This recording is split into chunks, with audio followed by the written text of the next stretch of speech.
Hello friends, welcome to our channel. Today we're going to take a look at another horrible case with you. The case of Michelle Hadley.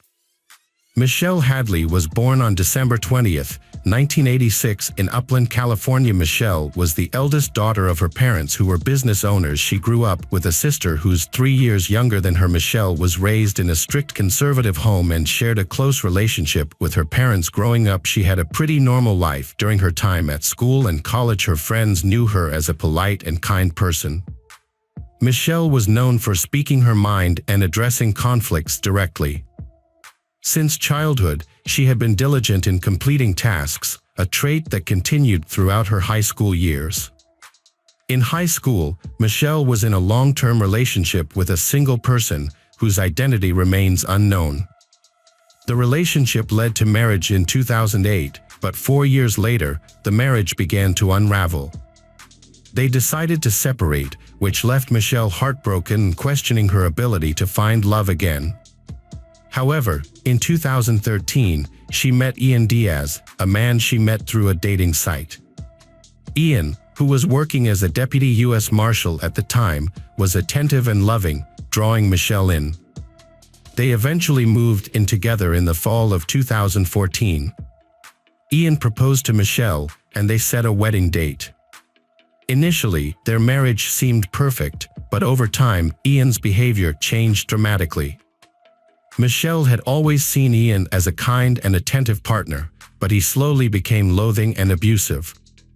At first, Michelle struggled to recognize these changes, mistaking them for acts of love.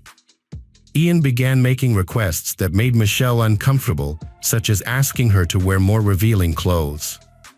Despite her conservative upbringing, Michelle complied with his demands.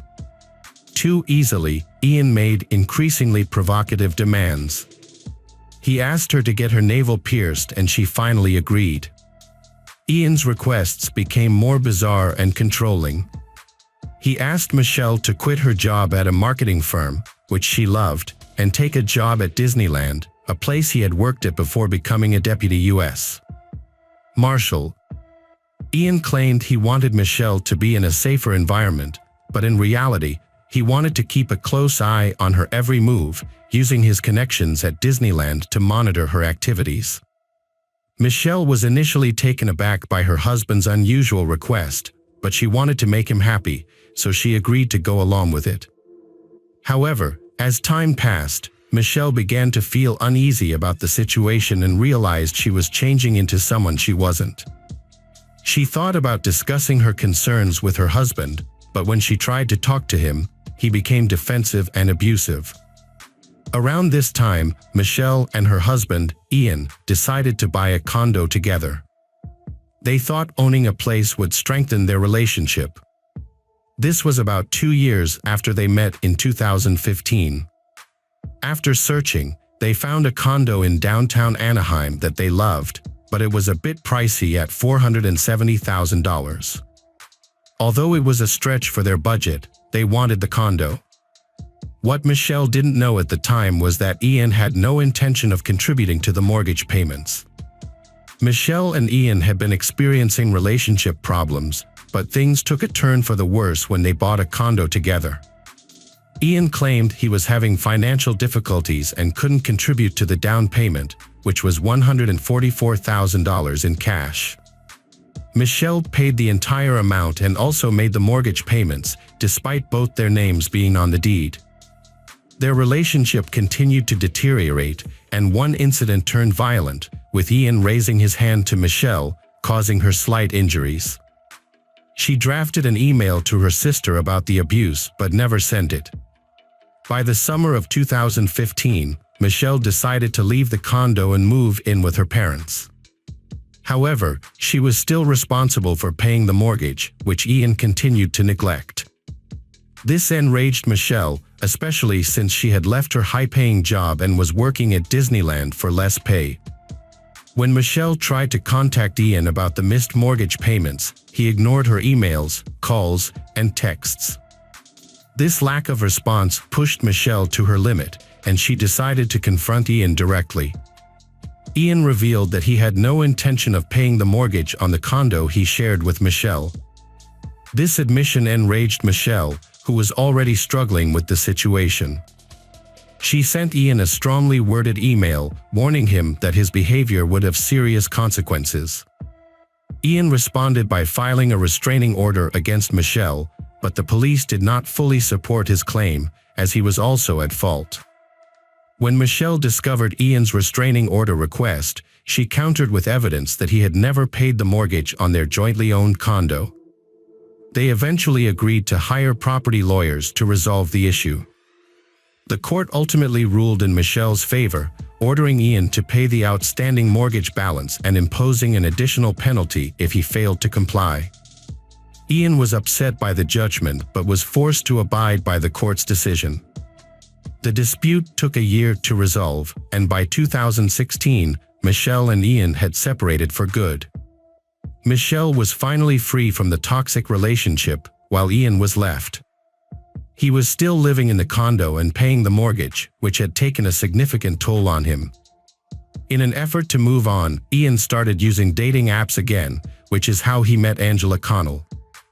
Although little is known about Angela, it is known that she was born in 1985 in Phoenix, Arizona, attended a Catholic high school, and graduated from Arizona State University in 2006. Ian and Angela met in January 2016, and their connection was immediate. Within a month, Ian proposed, and Angela moved into his condo. Everything seemed perfect for they. By May 2016, Angela was pregnant with twins, and Ian was overjoyed. However, their happiness was short-lived. Angela received an anonymous email that read, "You're not the right person for Ian."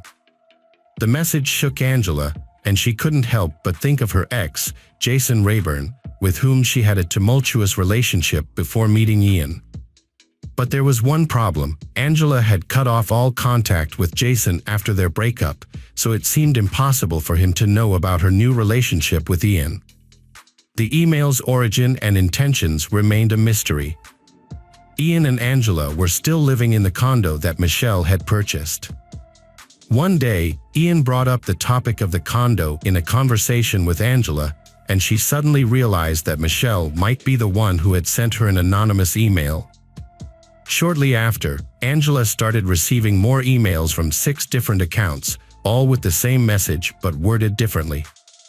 Curious about the sender's identity, Angela replied to one of the emails and asked who was behind them. To her surprise, the response claimed to be from Michelle. Angela told Michelle to stop contacting her, but the emails continued. The next few emails Angela received made her feel threatened and worried for her safety. Fearing for her life, Angela decided to take action and filed a restraining order against Michelle on June 1, 2016. In her statement to the police, Angela explained that Michelle's emails had filled her with fear and anxiety. She was afraid to leave her home because of the threats and was worried that she might be attacked and killed if she stepped outside. The court took Angela's concerns seriously and immediately granted the restraining order against Michelle. In June 2016, Michelle appeared to have moved on from her past relationship. One evening, she met a friend and was returning home when she was met by a team of police officers in her driveway. Michelle was taken aback but cooperated with the officers and was taken in for questioning regarding the restraining order.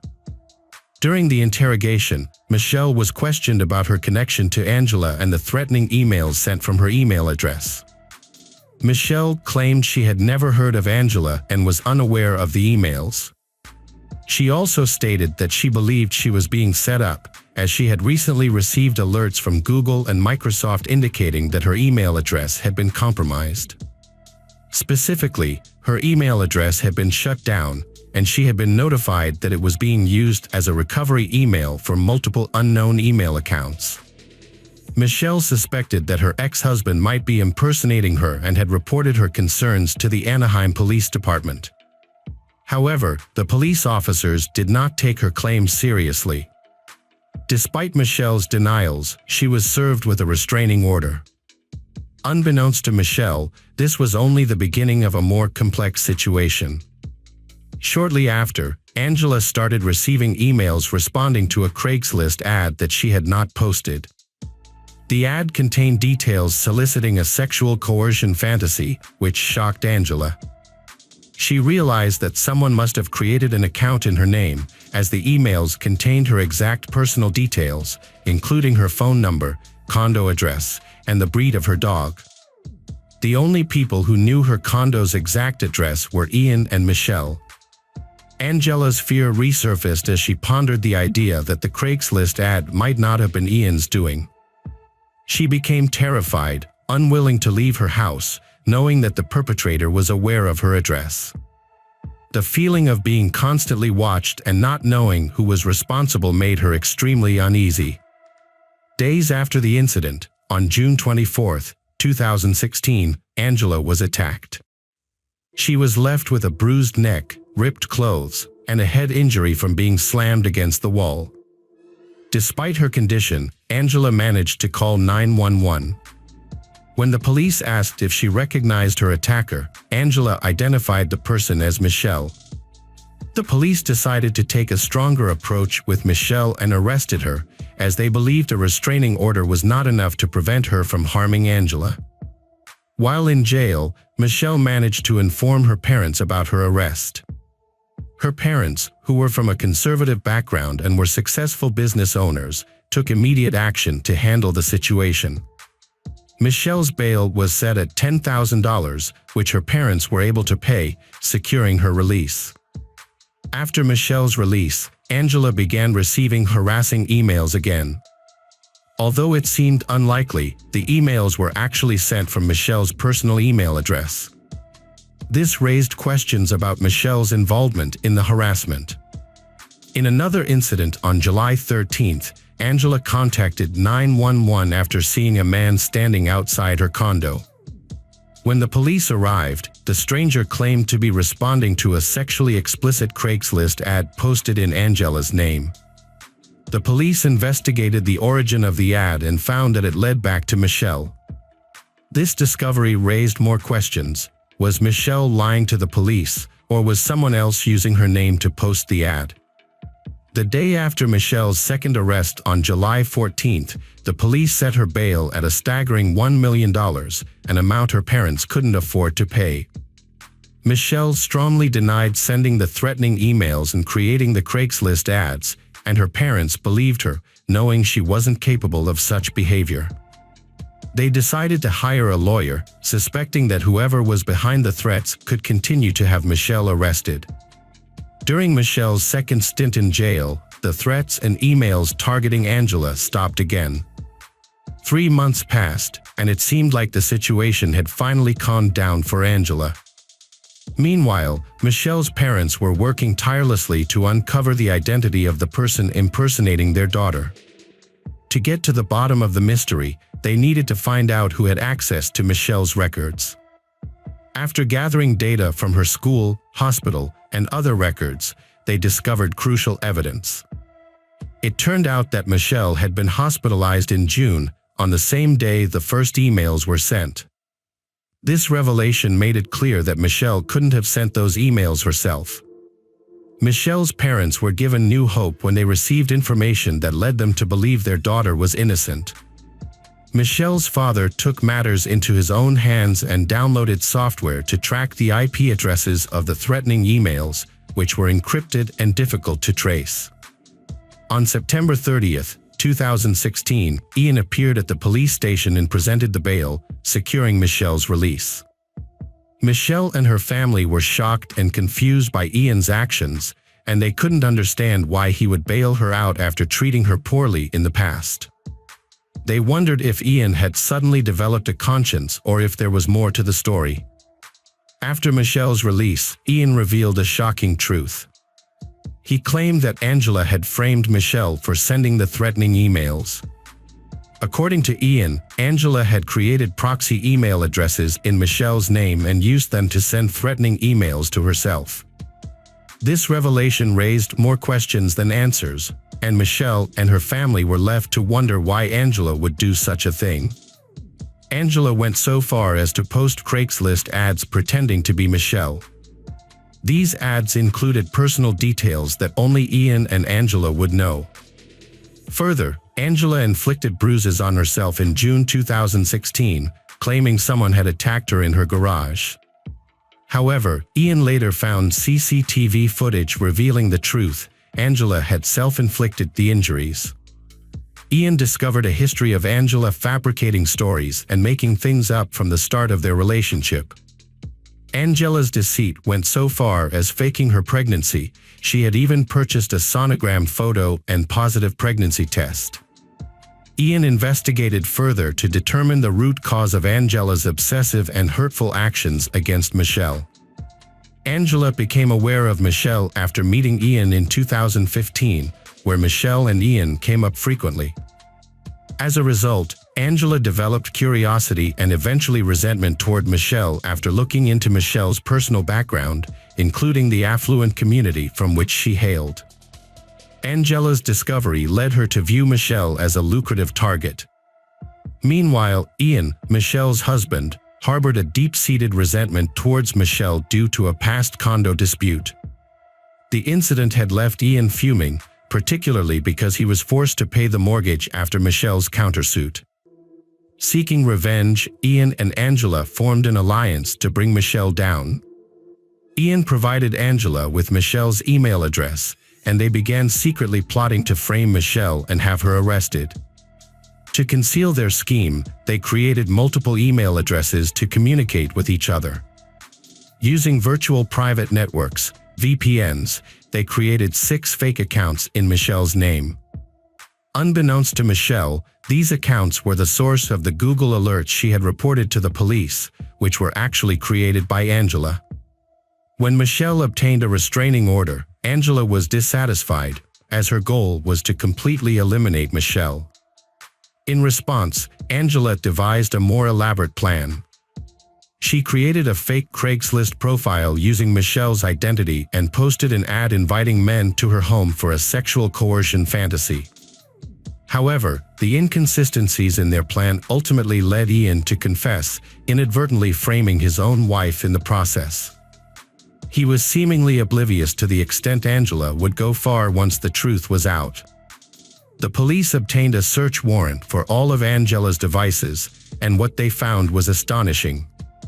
The investigation revealed that all of Ian's claims were true. They discovered 21 threatening emails, most of which were sent from Angela and Ian's condo. Further investigation into the origins of the emails supposedly sent to Angela revealed that some were sent from Arizona. It was discovered that Angela had traveled to Arizona to visit her father during that time. The investigation into Angela's background began after these shocking discoveries. It was then that investigators found out that this was not the first time Angela had committed such an act. In 2013, Angela had committed similar crimes while dating Jason Rayburn, a state trooper from California. During their relationship, Angela claimed to be an attorney and said she had been diagnosed with cervical cancer. However, as time passed, Jason became suspicious as Angela's claims did not add up. He started digging deeper and was shocked to discover that Angela had fabricated both her cancer diagnosis and her career. On January 6, 2019, nearly 3 years after the truth came to light, Angela was arrested and charged for her crimes. The Orange County District Attorney's Office worked to clear Michelle's name, and 3 days later, her record was officially cleared of the false charges of making a threat to life and assault. As a result of the ordeal, Michelle had to drop out of her MBA program and lost her job. However, now that her name has been cleared, she is rebuilding her life. She has since completed her MBA and found a job in field marketing for a cosmetics company. Michelle has also moved to New York to start fresh and be closer to her sister. In contrast, Angela pleaded guilty to 10 felonies, including false imprisonment and perjury, and was sentenced to 5 years in prison. Ian, who was involved with Angela, has since separated from her and sold their condo for $500,000. In 2021, Ian faced multiple charges for allegedly masterminding a plot to frame Michelle. In addition to receiving a 5-year prison sentence, he was charged with 1 count each of perjury, cyberstalking, and conspiracy to commit cyberstalking. This raises questions about the thoroughness of the initial investigation. If the investigators and police officers had scrutinized the situation more closely, perhaps the plot would not have progressed as far as it did.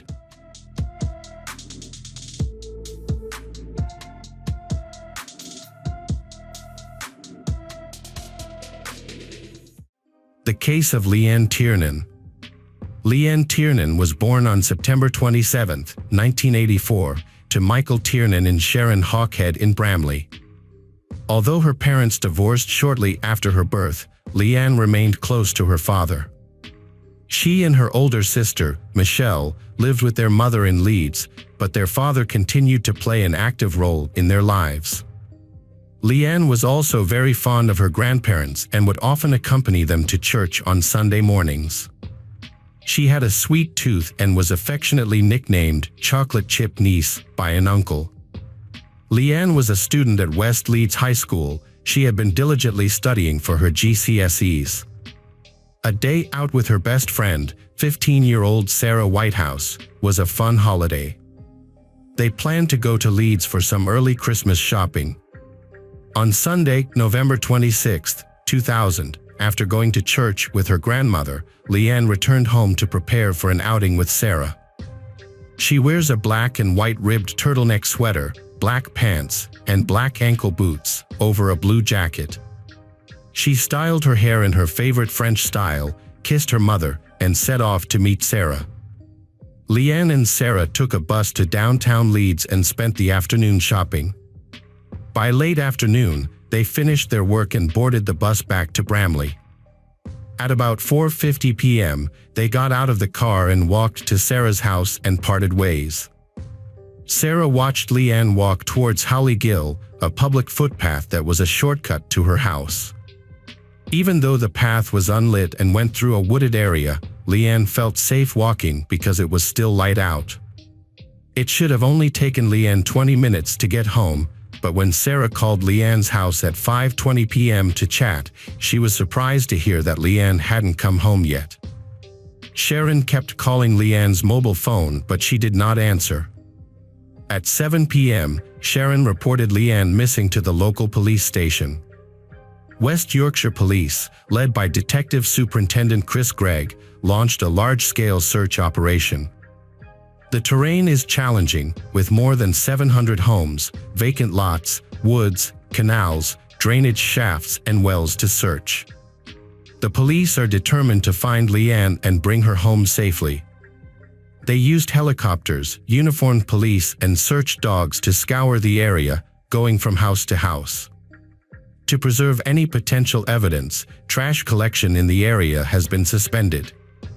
A week later, despite their best efforts, there was still no sign of Leanne.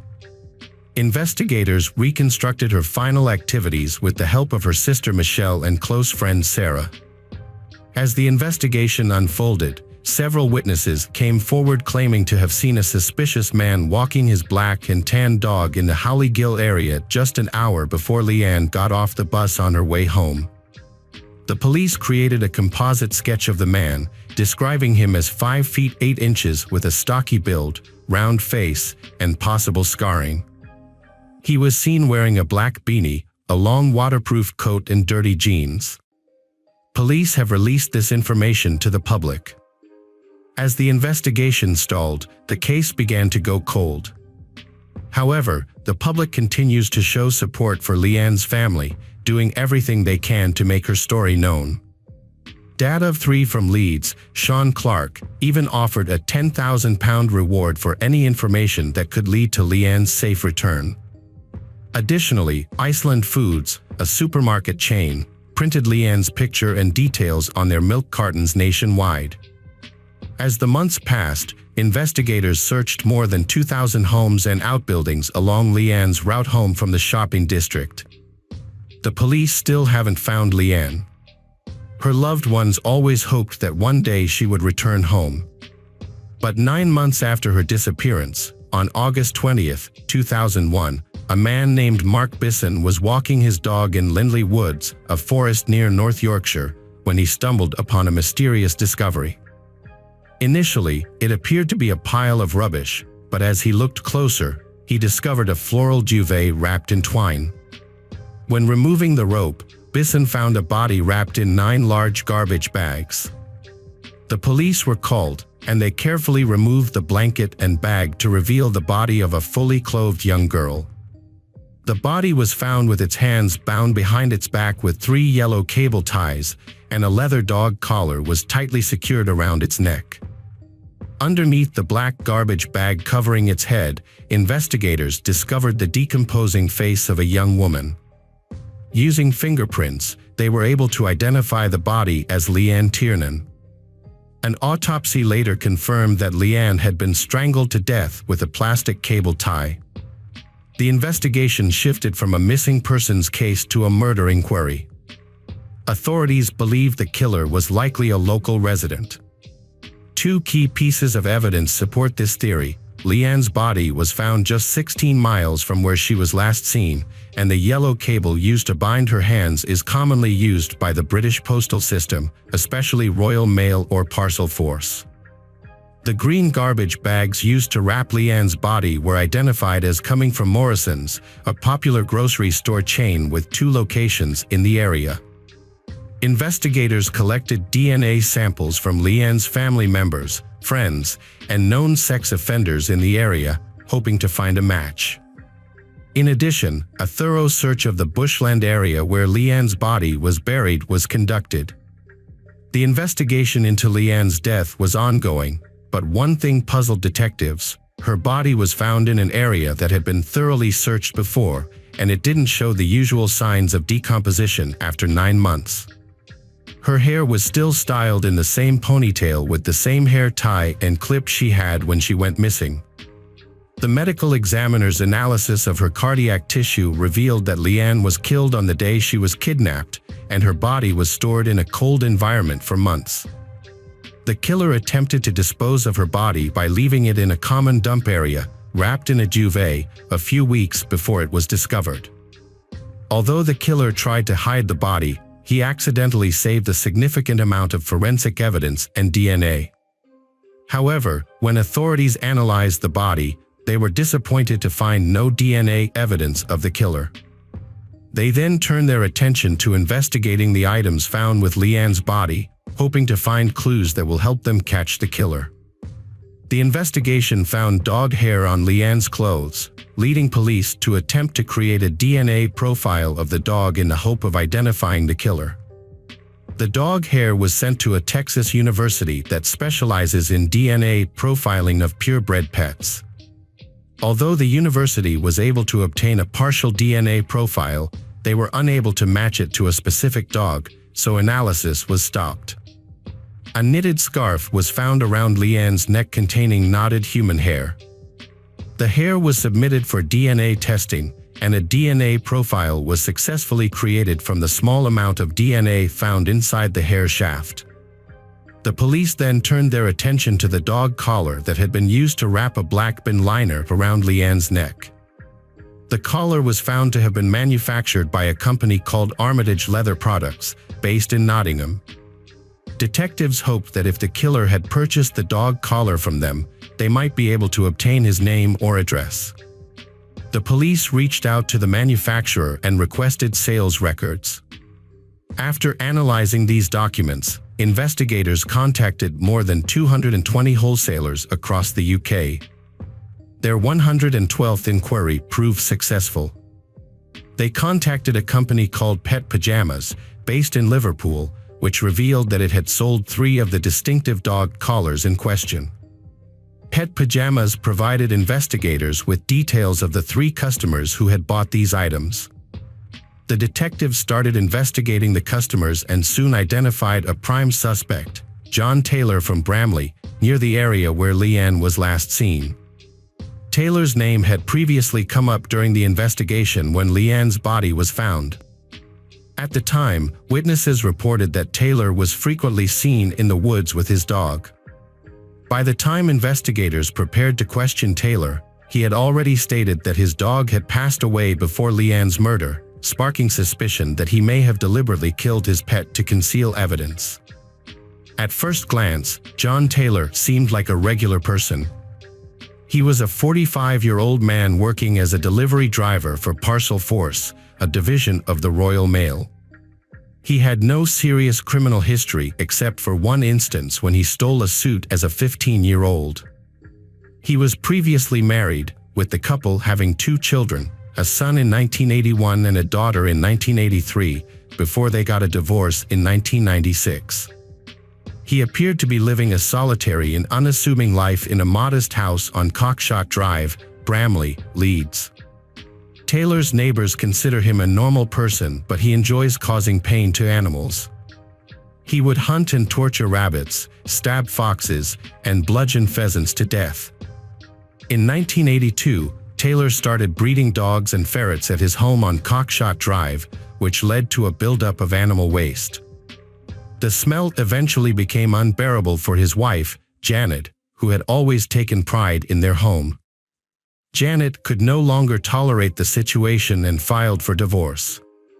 Taylor frequently traveled around the country, not for work but to meet women he had contacted online. He often uses the internet to find female friends online and often has sex with them. Investigators later tracked down some of these women through Taylor's phone records and interviewed them. While most described him as harmless, some admitted to having called the police to report him as a suspect after the discovery of Leanne's body. 2 women, in particular, described Taylor as someone who enjoyed violence during intimate encounters. He even told one woman that he had a desire to have sex with her daughter. A former girlfriend of Taylor's ended their relationship due to his fascination with bondage. She reported that Taylor would restrain her hands with cable ties and cover her face with scarves. When questioned by investigators, she described Taylor's method of restraint, which involved using a bundle of cable ties stored in his bedside drawer. He would bind her wrists with 2 cable ties and then connect them behind her back with a 3rd tie. This technique was eerily similar to the way Leanne's body was found, and the details had not been publicly disclosed. 10 months after Leanne's disappearance, Taylor was arrested and brought in for questioning. A warrant was issued for his DNA and a search of his property. The police immediately cordoned off his house on Cockshot Drive and conducted a thorough search of the premises.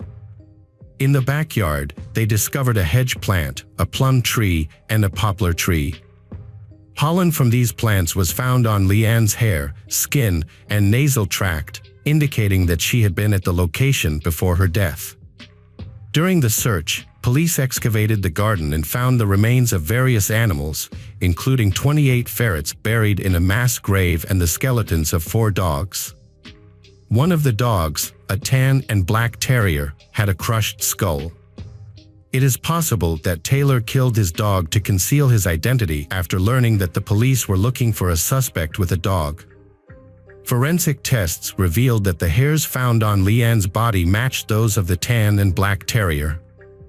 Investigators gathered crucial evidence linking Taylor to Leanne's murder inside the house. A closer examination of the floorboards revealed pink carpet fibers caught on nails, which matched the fibers found on Leanne's body. Additionally, a blood stain belonging to Leanne was discovered under the floorboards. The twine used to tie the bin liners around Leanne's body was identified as part of a unique batch produced by a manufacturer in Devon, specifically designed for making rabbit-catching nets. A matching batch was found in Taylor's home. Further investigation revealed a stash of yellow zip ties in Taylor's house, which were manufactured by an Italian company exclusively for the Royal Mail. As Taylor worked for Parcel Force, a division of Royal Mail, it was easy for him to obtain these ties. A nail in John's kitchen had the same type of garbage bag wrapped around it, adding to the evidence. 3 large freezers were also found on the property, although their significance was not immediately clear. Initially, Taylor denied knowing Leanne or being involved in her murder. However, when giving evidence, Taylor admitted to kidnapping Leanne but insisted her death was an accident. He claimed that Leanne died from a fall that hit her head. According to investigators, Leanne's death did not occur as a result of a fall, as claimed by Taylor. In reality, Taylor attacked Leanne from behind while she was walking alone on the unlit path of Holly Gill. There were no eyewitnesses, but a stifled scream was reported. Investigators concluded that Taylor then strangled Leanne and bound her hands with cable ties, resulting in her death. In 2002, John Taylor, 46, was found guilty of murdering and kidnapping Leanne. He received 2 life sentences and will be eligible for parole after 20 years. After his conviction, investigators discovered that Taylor had committed previous crimes. Once his DNA was added to the police database, they matched him to 2 old assault cases. One assault occurred on October 18, 1988. A 32-year-old woman was attacked while walking to pick up her kids from school on Holly Gill. Taylor was masked and carried a knife. Another attack happened on March 1, 1989, when Taylor entered a Bramley house through force, masked and with a knife. He dragged a 21-year-old mother into her bedroom and attacked her. He also stripped, blindfolded, and ganked her, while her 18-month-old daughter cried in the next room. The investigation into Leanne's murder showed a clear calculation in the disposal of her body. After her murder, Taylor kept her body in his kitchen freezer.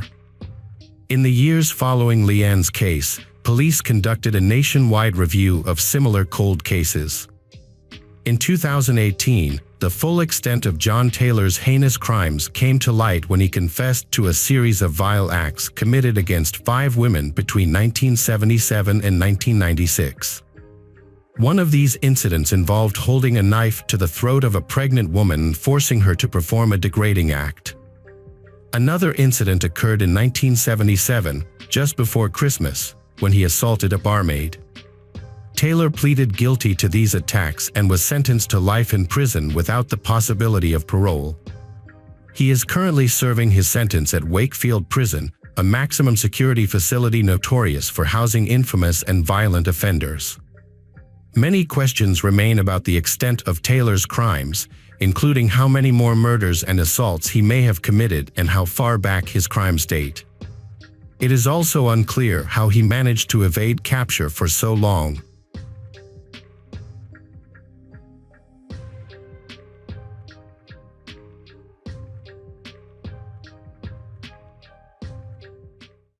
The case of Julie Minogue. Julie Minogue was born on July 19, 1982, in Goshen, New York, a charming town where she was raised by her loving parents, Gerald Minogue and Sandra Barish Doper. She grew up with a sister, Allison Barati Corcoran, and a brother, Peter Gerald Minogue. Throughout her school years, Julie excelled academically at Monroe Woodbury schools, ultimately graduating from Monroe Woodbury High School. She continued her education at Orange County Community College, expanding her knowledge and embracing new experiences. After completing her education, Julie Minogue became a dedicated medical assistant at Coastal Obstetrics and Gynecology in Connecticut. Julie prioritized an active lifestyle, enjoying running and walking to stay energized. She had 2 sons, Nicholas Keith Turner and Sean Michael Turner. Although the details about her marriage and husband are unknown, she has a strong bond between her and her sons. Julie Minogue found love again in 2017 with Ewan Anthony DeWitt from Roxbury. Together, they welcomed a son, Luke Anthony Minogue, in 2019. However, their relationship eventually fell apart, causing them to divorce. In 2021, she moved into an apartment on Salem Walk in Milford with her sons, putting their happiness first. By 2022, Julie's eldest son, Nicholas, was 21 and had bravely served in the Coast Guard. Her middle son, Sean, was a 17-year-old high school senior. Luke, her youngest son with Ewan, was 3 years old and brought joy to their household. Julie was 40, and life seemed to be going well for her and her 3 boys. However, tragedy struck her family. On the night of December 6, 2022, 17-year-old Sean Minogue was awoken by terrifying screams. At first, he thought the noise was an echo from the neighbor's house, but the crying became louder. Realizing something was terribly wrong, Sean rushed downstairs, concerned for his mother's safety. As he descended into the darkness, he caught a man wielding an axe, and his mother lying on the floor, covered in blood. Amidst the chaos, Sean heard the haunting words, "You didn't believe me," echoing in his mind. Sean quickly ran upstairs, locked his door, and called 911 to report the incident. He placed a chair behind the locked door and opened his window to seek help. Shortly after, he could hear the sound of sirens and people approaching. When he heard the police voice, he mistakenly thought there was an intruder, so he jumped out the window. The officers found the frightened teenager and ensured his safety. Meanwhile, police officers entered the kitchen and discovered Julie Minogue lying on the floor in a pool of blood. Her face and skull had severe cuts. A large axe was found on the stove, indicating the severity of the crime. In the living room, Julie's 3-year-old son Luke was found sitting on the couch, seemingly in shock. He was unresponsive, neither crying nor speaking. An officer stayed with Luke and provided comfort until more police officers arrived at the scene. Following Julie's tragic death, her body was taken to the medical examiner's office for a thorough examination. After a meticulous autopsy, the medical examiner determined that the cause of her death was the severe chopped wounds and impact injuries to her head, torso, and extremities. The detailed findings have provided vital evidence about the attack and the cause of her death. As the police took custody of the evidence they found on the gas stove, they conducted a thorough search of the area to look for any potential evidence that could lead them to the perpetrator. They searched every inch of the house, examining each room for any clues that could shed light on the crime. The investigation attracted the attention of concerned neighbors, who gathered nearby. They was eager to support the investigation in any way they could. A neighbor gave evidence with camera footage from outside his home at the Longmeadow complex. Police have investigated the footage, hoping it will provide vital clues. As they watched, they witnessed a person walking with an axe, closely matching the description Sean had provided. The police then began searching for the identity of the man with the axe. On December 6, 2022, a major breakthrough occurred when a woman called the police to report a phone call she received from her son. With a shaky voice, she shared the shocking revelation that her son had just told her that he had killed his girlfriend. The seriousness of her words prompted an immediate response from law enforcement. They quickly located the woman and engaged her in conversation. During the conversation, police discovered that the man responsible for the disturbing confession was Ewan, a 42-year-old man who had previously been in a relationship with Julie. With this important information, the police made efforts to contact Ewan. However, Ewan abruptly hung up the call. To better understand Ewan's background, the police investigated his history. Ewan was born in 1979 in Roxbury. He had a wide range of interests and pursuits. A skilled athlete, he was passionate about ice hockey and even played in semi-professional leagues. Ewan also holds a bachelor's degree in history from Siena College. Not satisfied with just one career, he also pursued a career as a firefighter, showing his ambition.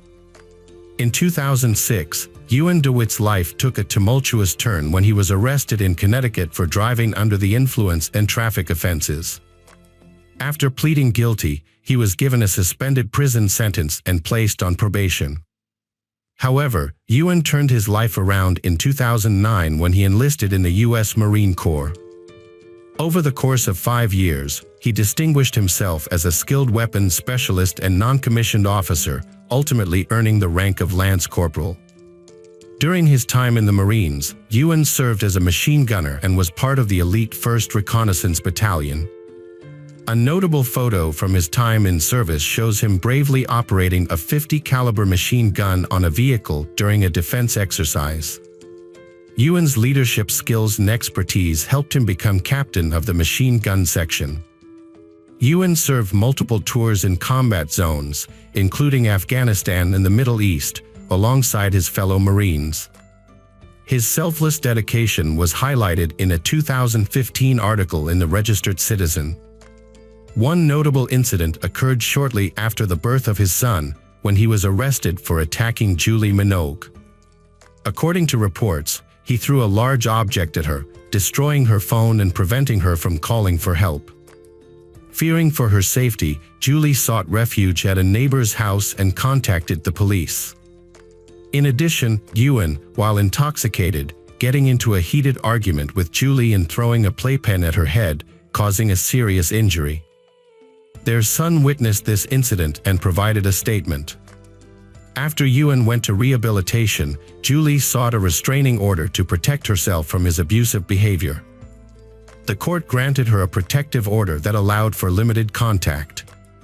However, Ewan was still granted visitation rights, which created ongoing concerns for Julie and her family's safety. In addition to their personal struggles, Julie and Ewan became embroiled in a series of family court cases starting in 2021. Julie initiated proceedings by seeking child support for their son Luke. The court ruled in her favor in October 2021, ordering Ewan to provide financial support. Ewan retaliated by taking Julie to court seeking resolution on visitation rights. In an effort to mediate the situation, the court granted supervised visitation, with a further hearing scheduled for April 2023 to revisit the matter. Julie and Ewan's divorce leads to many problems. Just 3 weeks before her death, Julie took action by going to Milford Police Station on November 14, 2022. She filed a complaint against Ewan for allegedly sending her more than 200 text messages in just 2 days, violating a protective order prohibiting him from making contact. Officer Scott Nablin carefully collected evidence of the text messages from Julie Minogue's phone, which further strengthened the case against Ewan. In a statement, Julie expressed deep concern for her safety and the well-being of her children. She stated that she could no longer tolerate the abuse and was seeking protection. Julie detailed the ongoing harassment she had endured and her fear of Ewan's behavior. She mentioned that he had a history of trouble with drugs and alcohol and was worried that he might harm her. In the meantime, Julie Minogue sought a civil restraining order against Ewan. On December 1, 2022, she presented evidence to a judge, including text messages, Ewan's history of substance abuse and mental health issues, and his violent past. Julie expressed concern for Ewan's well-being and emphasized the need for him to receive therapy. She believed Ewan posed a threat to others and should not be allowed to interact with anyone until he received proper treatment. The judge granted Julie a no-contact restraining order on December 1, 2022, to protect her from Ewan. The police investigation focused on Ewan, and they thoroughly searched the area around the Salem Walk condominium. They also visited a dive bar on Ocean Avenue in West Haven, asking patrons for help and providing information about the ongoing investigation. They asked anyone who saw Ewan to contact the authorities. Soon after, witnesses discovered someone resembling Ewan. They immediately alerted the police, who then observed the suspect entering a food truck in a nearby parking lot. Police quickly surrounded the truck and apprehended Ewan without any resistance. During the interrogation, Ewan initially remained silent, but after hours of intense interrogation, he finally confessed to killing Julie with an axe. He admitted to entering her house through the kitchen window, hiding and waiting for her to arrive. When Julie entered the kitchen, Ewan attacked her with an axe.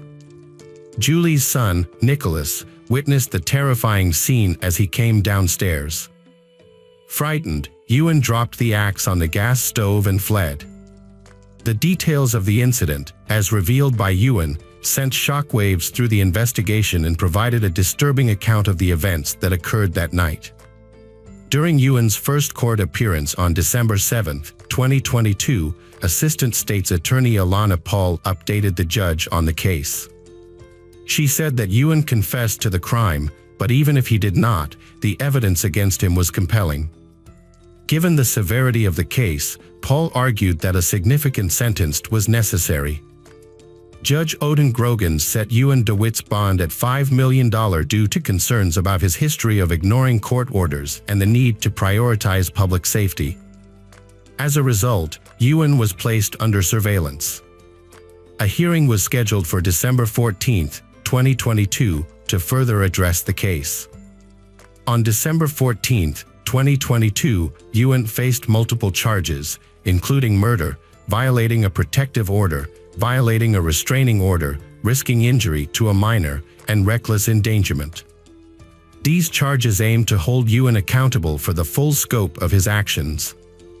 A hearing for his pending cases was set for April 6, 2023.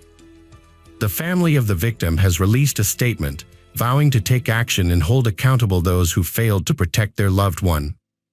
They hope that this case will lead to improved safeguards for individuals experiencing domestic violence and abuse. The family is committed to creating positive change and preventing similar tragedies from happening in the future.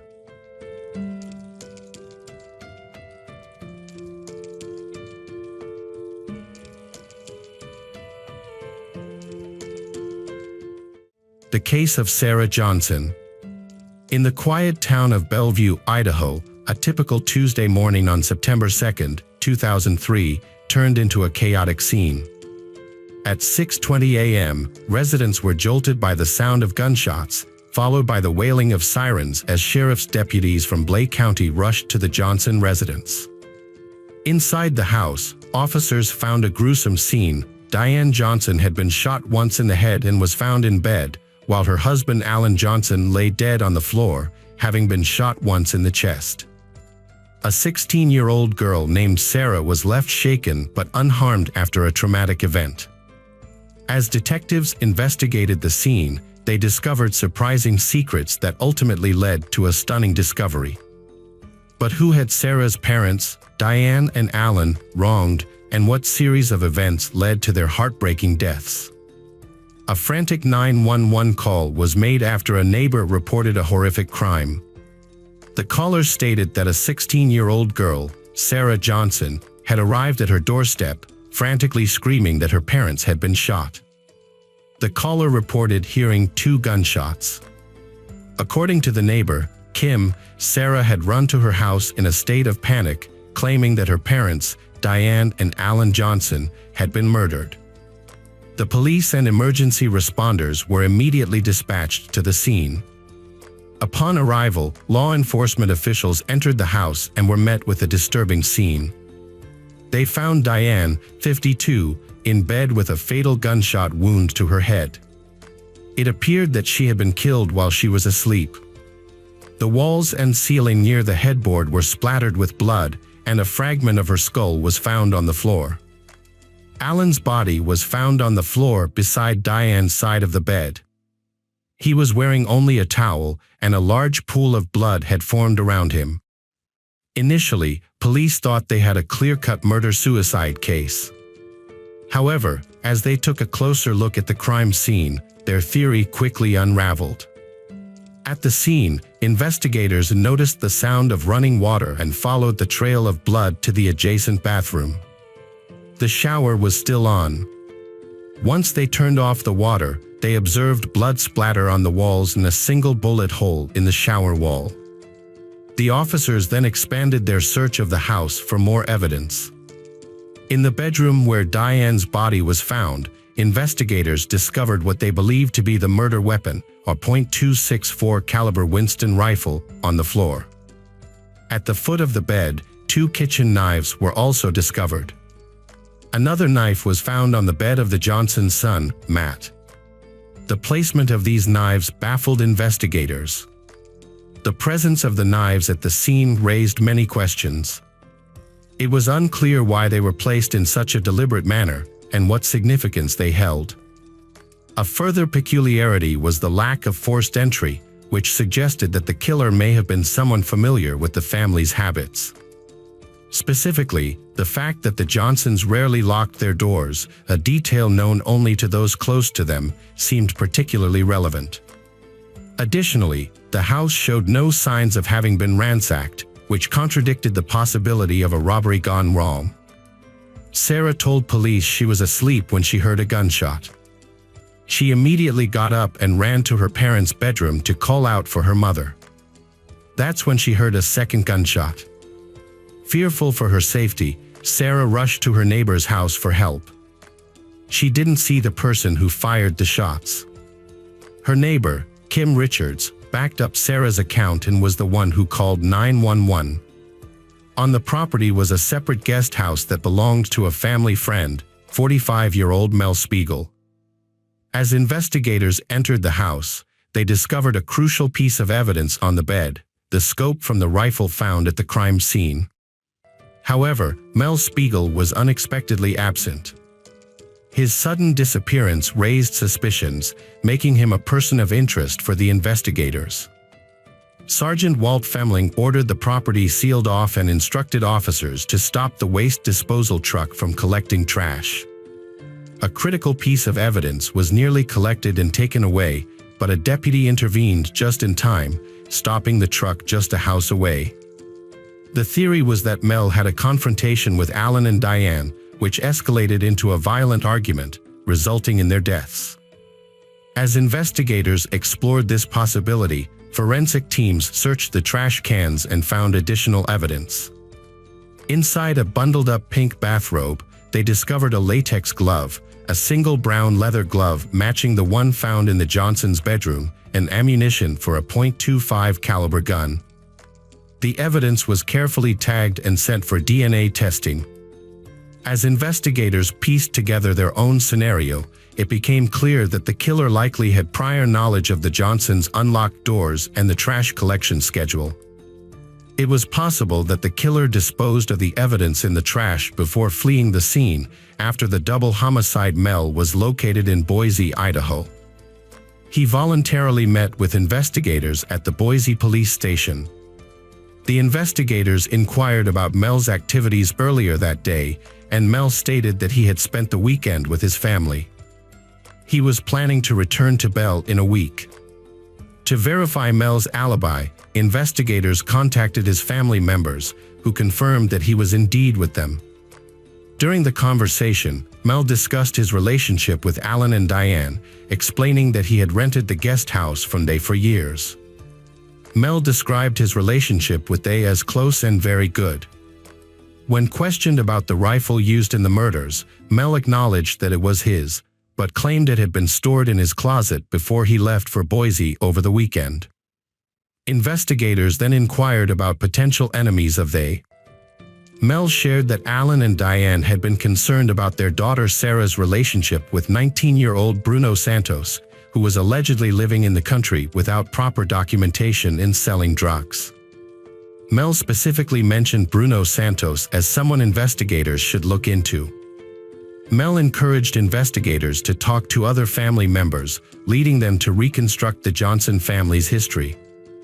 Here's what they discovered. Alan and Diane Johnson's relationship began in the early 1980s. At the time, Diane was a single mother to a toddler son, Matt, from a previous relationship.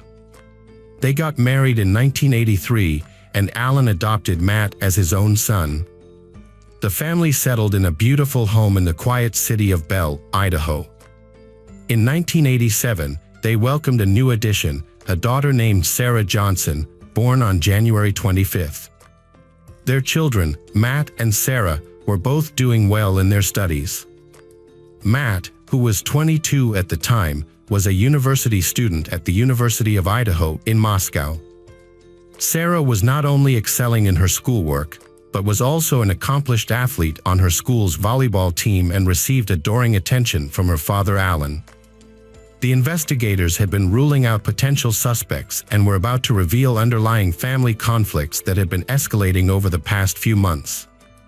With Mel cleared as a suspect, the Johnson family was known to be happy and loving, but things changed when Sarah started dating Bruno Santos.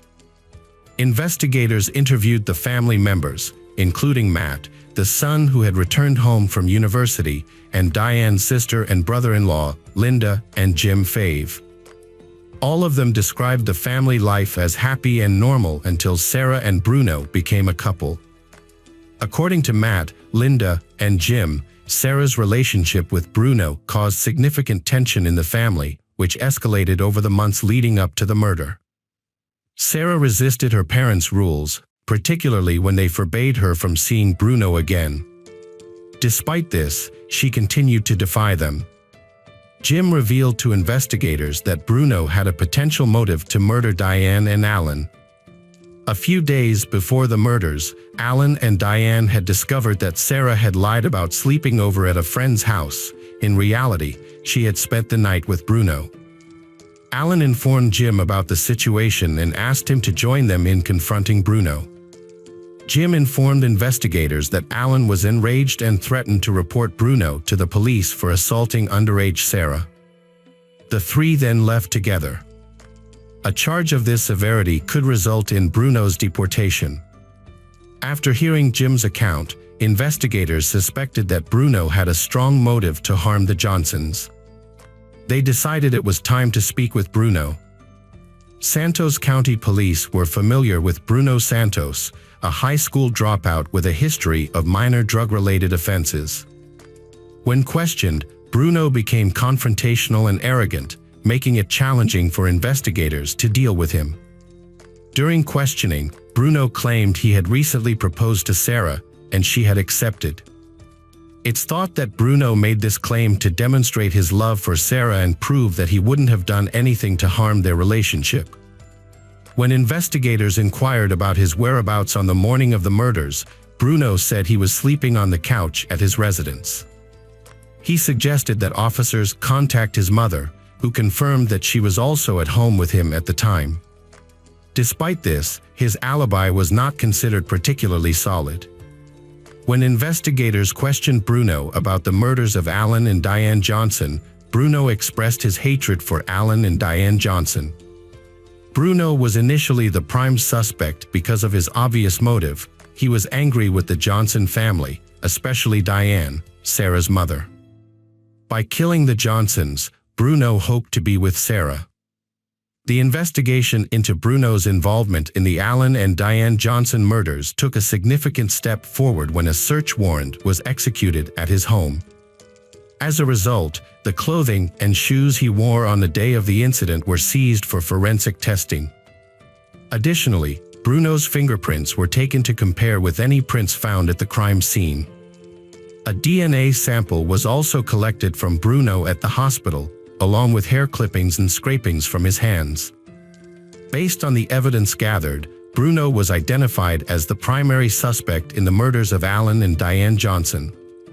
Despite thorough investigation, forensic experts found no evidence linking Bruno to the crime scene. Neither Diane's nor Alan's blood was found on Bruno's clothes or shoes, and no DNA, hair, or fingerprints from the accused were detected near the bodies. Additionally, no physical evidence placed Bruno in their room.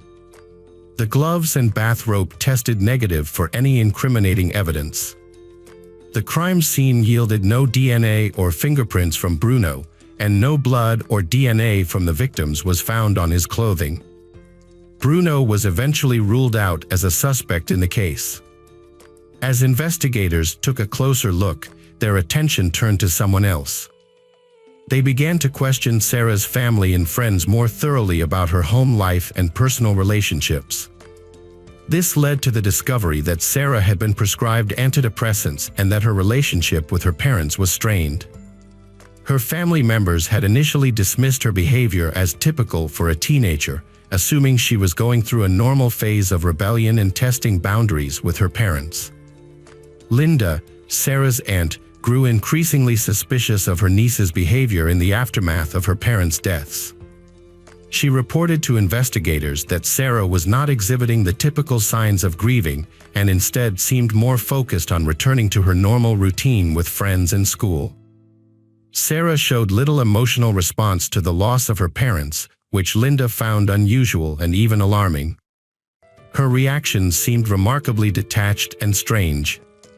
This raised more questions, prompting investigators to speak with some of Sarah's friends to gather more insight into her behavior following the tragic events.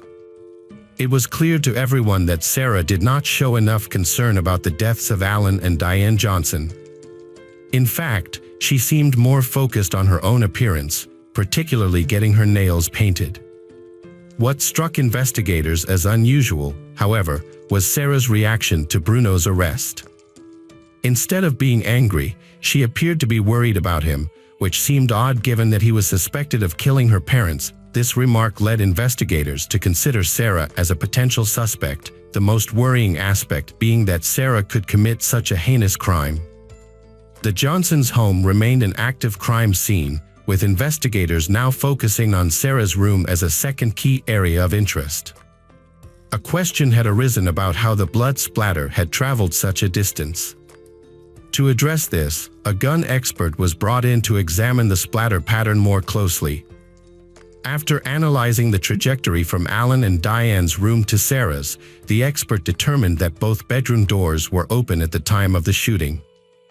This conclusion was supported by the presence of blood deposits on the back edge of Sarah's door, where the hinges are located, suggesting that the door was open, allowing the projectile to enter her bedroom.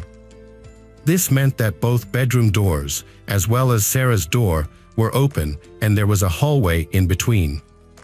During the investigation, plumbers were called to the scene to address a clogged toilet in one of the bathrooms.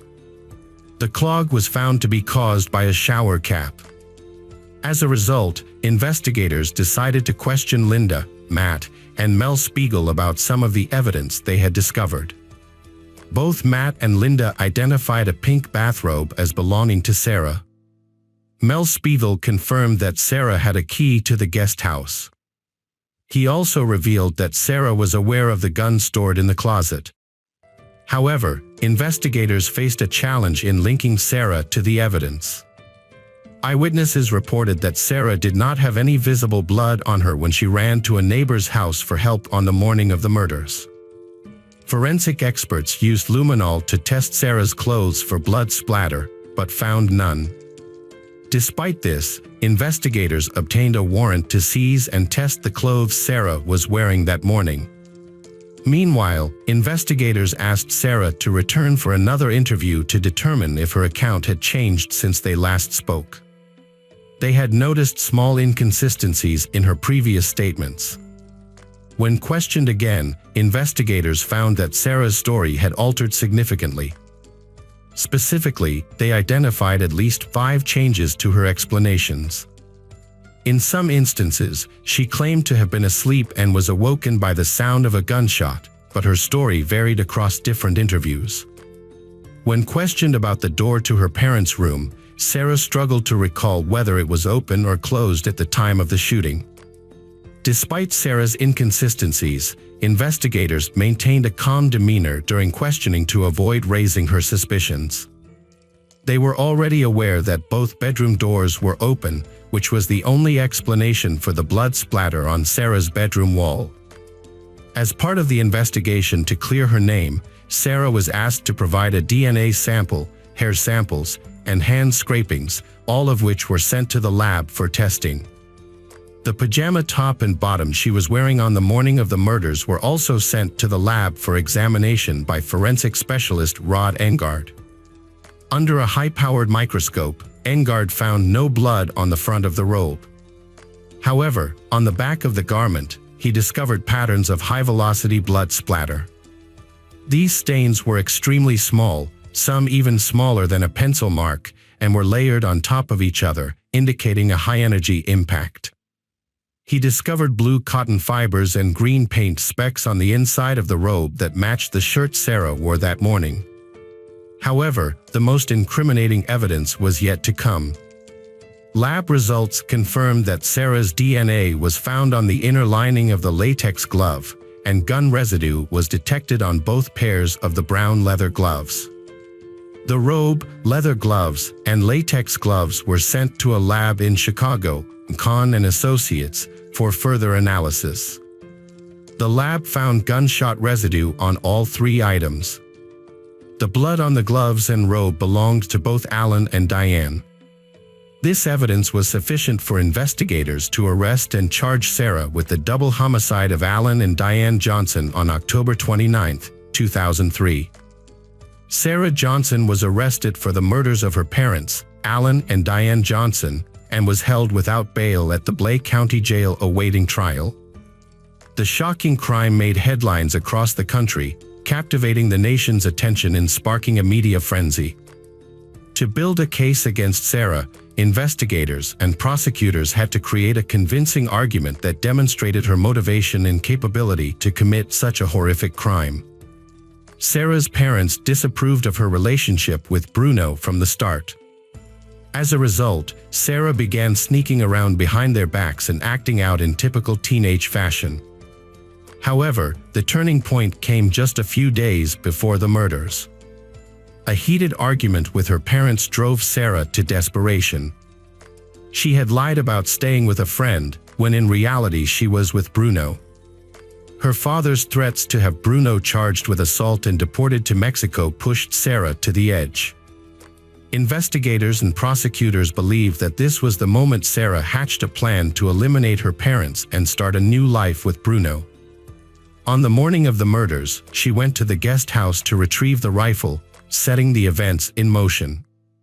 Sarah carefully prepared herself to commit the crime by putting on latex gloves, leather gloves, and a shower cap to prevent blood from getting on her hair and clothes. She then went to her parents' room, where she shot her mother, Diane, in the head while she was asleep.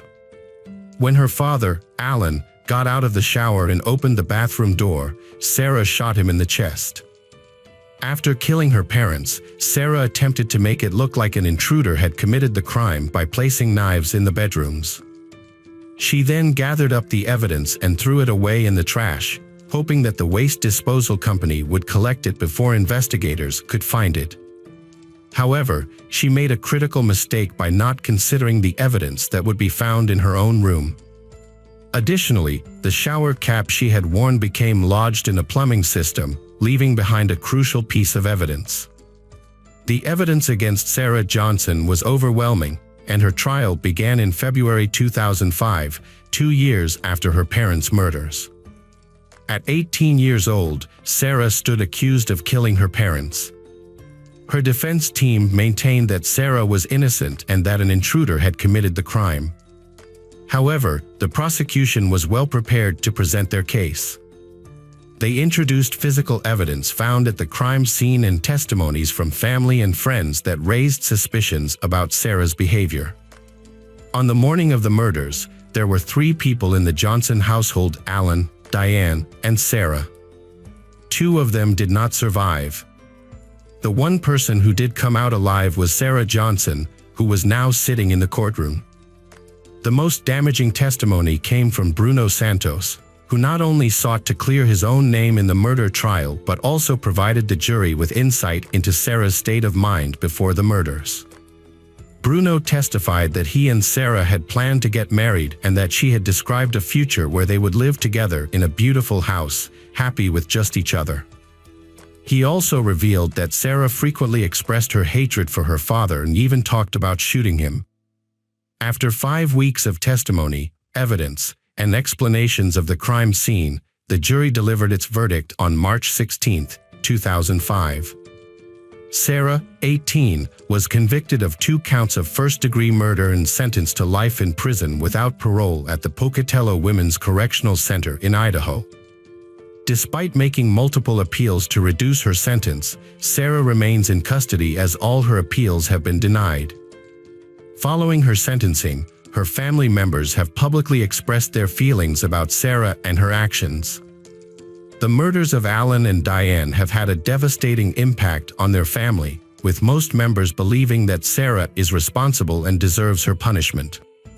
Sarah's brother, Matt, has stated that Sarah showed no remorse for killing their parents and believes that if given a second chance, she would try to avoid being caught again. At the sentencing hearing, Pat Dishman, Diane's mother, addressed Sarah directly. She told her granddaughter that despite everything, they still loved her. However, her actions had left a devastating impact on their entire family. "We'd been absolutely destroyed by the loss of your Alan and Diane, and it was even harder to come to terms with the fact that it was you who did it." Alan's sister Lynn expressed her concerns about Sarah's character, stating that she is spoiled and violent and capable of committing murder if released from prison. Lynn urged the judge to consider keeping Sarah incarcerated permanently.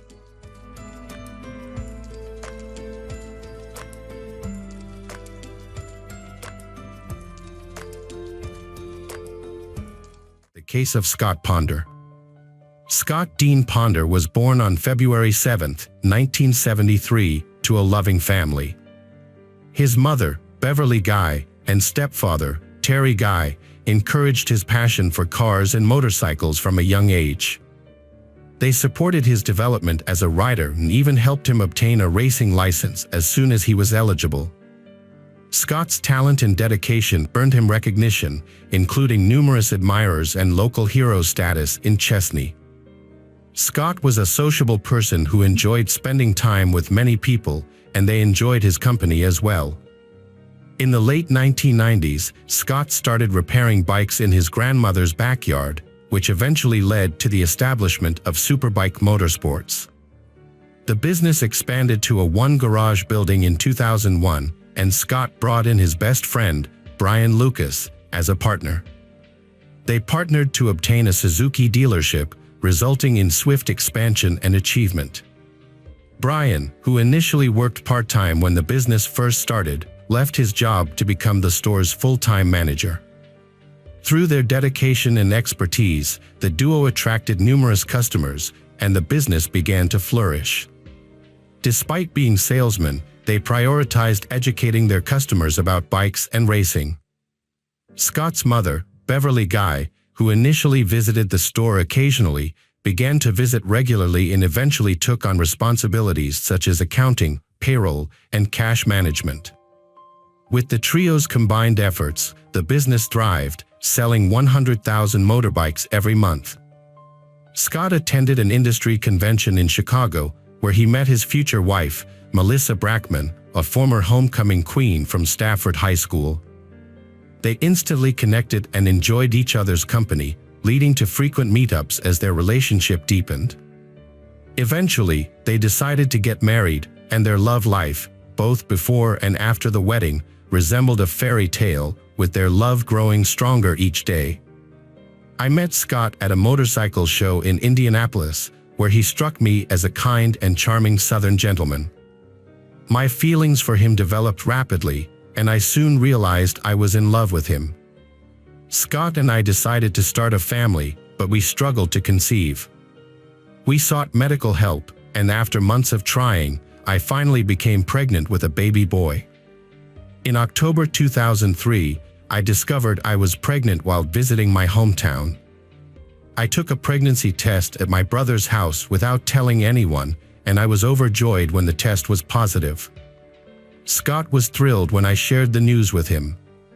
Around the same time, Scott's business was booming, with millions of dollars in sales in the first year.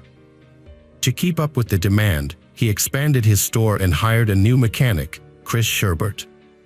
Chris was well known in town for his exceptional wrench skills, which caught Scott's attention.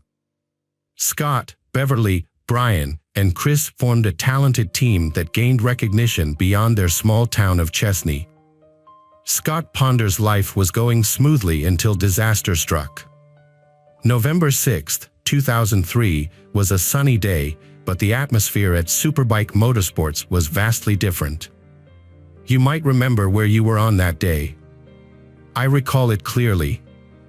I had spoken to Scott around 2:15 p.m., and our conversation was brief and normal. He said goodbye, and that was the last time we spoke. Scott and the others began their day at the shop as usual. The store had a few customers browsing, including Kelly Sisk and his 4-year-old son. Kelly was there to purchase a go-kart for his family, and after completing the transaction, he lingered in the shop for a bit. Brian was supposed to be on holiday with his family, but Scott called him in to address a customer complaint about a neglected bike. Brian arrived at the shop and immediately started working on the bike. Meanwhile, Scott was helping another customer when his mother, Beverly, stopped by. She had just taken Scott's cancer-stricken grandmother to chemotherapy and was planning to deposit money into Scott's account at the bank later that day, around 2:30 p.m. Beverly lent a hand to Scott at the counter, assisting him with his tasks. Scott's friend Noel called the Superbike Motorsports shop, also known as the shop. Beverly answered the phone and agreed to let Noel stop by, which he said would take only 7 minutes. After hanging up, Beverly went to use the bathroom. Within those 7 minutes, a tragic event unfolded. Scott, Brian, Beverly, and Chris, the 4 people present at the shop, were brutally shot and killed. The shooting occurred at 3 p.m. inside the Superbike Motorsports premises. When Scott's friend Noel arrived, he found Scott and Brian lying motionless at the front of the shop. Initially, Noel thought they were playing a prank and even kicked them, telling them to stop joking around. However, upon seeing the pool of blood beneath their bodies, he quickly realized the gravity of the situation and called 911. Noel reported the incident to the emergency operator, stating that everyone at the shop had been shot and was lying in a pool of blood, including his mom, the mechanic, and the owner. The police and paramedics rushed to the scene, as this was the first quadruple murder in the small town of Chesney. The news spread rapidly, drawing not only the victims' families but also a crowd of onlookers to the crime scene. The police launched an immediate investigation and began collecting evidence at the crime scene. They discovered Chris's body at the back of the shop, positioned as if he had been working on a bike just before being killed. Beverly's body was found inside the shop, near the bathroom, suggesting she was ambushed as she exited. The bodies of Brian and Scott were located at the front of the store, with Brian's closer to the door and Scott's closer to a parked car. It appeared that both men had attempted to flee after hearing gunshots and encountering the shooter, but were unsuccessful. A thorough search of the crime scene by the police and forensic team yielded blood samples and other evidence. The killings were determined to be an execution-style homicide, with the shooter intentionally targeting the victims and shooting them at close range in the chest and head. Melissa, Scott's wife, received a call about the shooting and rushed to the scene. Detectives launched a thorough investigation and quickly found their first lead. Several passers-by reported seeing a couple lingering near the shop around the time of the murder. The detectives created sketches of the suspects based on the eyewitnesses' descriptions and distributed the pictures throughout South Carolina. The detectives initially suspected that the man and they was the shooter, and that he had attacked Chris and Beverly from behind while she distracted Scott and Brian at the front of the shop. However, this was only a theory, and no concrete evidence supported it. Despite months of searching, the police were unable to find any new leads. As media coverage intensified, detectives re-examined the case from a different angle, which ultimately led to a breakthrough. The detectives began to scrutinize the victims' pasts and lifestyles. While Scott, Beverly, and Brian appeared to be clean, Chris, the mechanic, had a more complex background. During the investigation, detectives discovered that Chris had previously worked for a company with ties to the drug trade. It was also revealed that Chris may have been involved in smuggling and was set to appear in court the following Monday, prior to the murders. In 2003, the police were actively working to combat a growing drug problem, particularly among young people. With Chris's connection to the drug trade now apparent, detectives and the public began to question whether the motive behind the quadruple homicide was to kill Chris specifically, with the other victims being unintentional casualties. It was also speculated that Chris's scheduled court appearance may have been a motive for his murder, as those involved in the drug business may have believed he would testify against them. Although this theory seemed plausible, particularly given that Chris was the first to be shot, there was no concrete evidence to support it. As a result, the investigation once again stalled. The case remained unsolved for an entire year, until the detectives decided to approach it from a fresh perspective. The detectives discovered that Brian, a friend and co-worker of Scott's, had been searching for a new house weeks before the murder. However, his wife Robin claimed to have had no knowledge of this decision. This revelation raised suspicions about the state of their marriage. Brian's mother, Lorraine Lucas, later revealed that their marriage was unhappy and strained, and that Brian had been planning to leave Robin to live alone. Lorraine recalled a tense encounter between Brian and Robin, during which Robin made faces behind Brian's back, leading to a confrontation when Brian asked her to treat his mother with respect.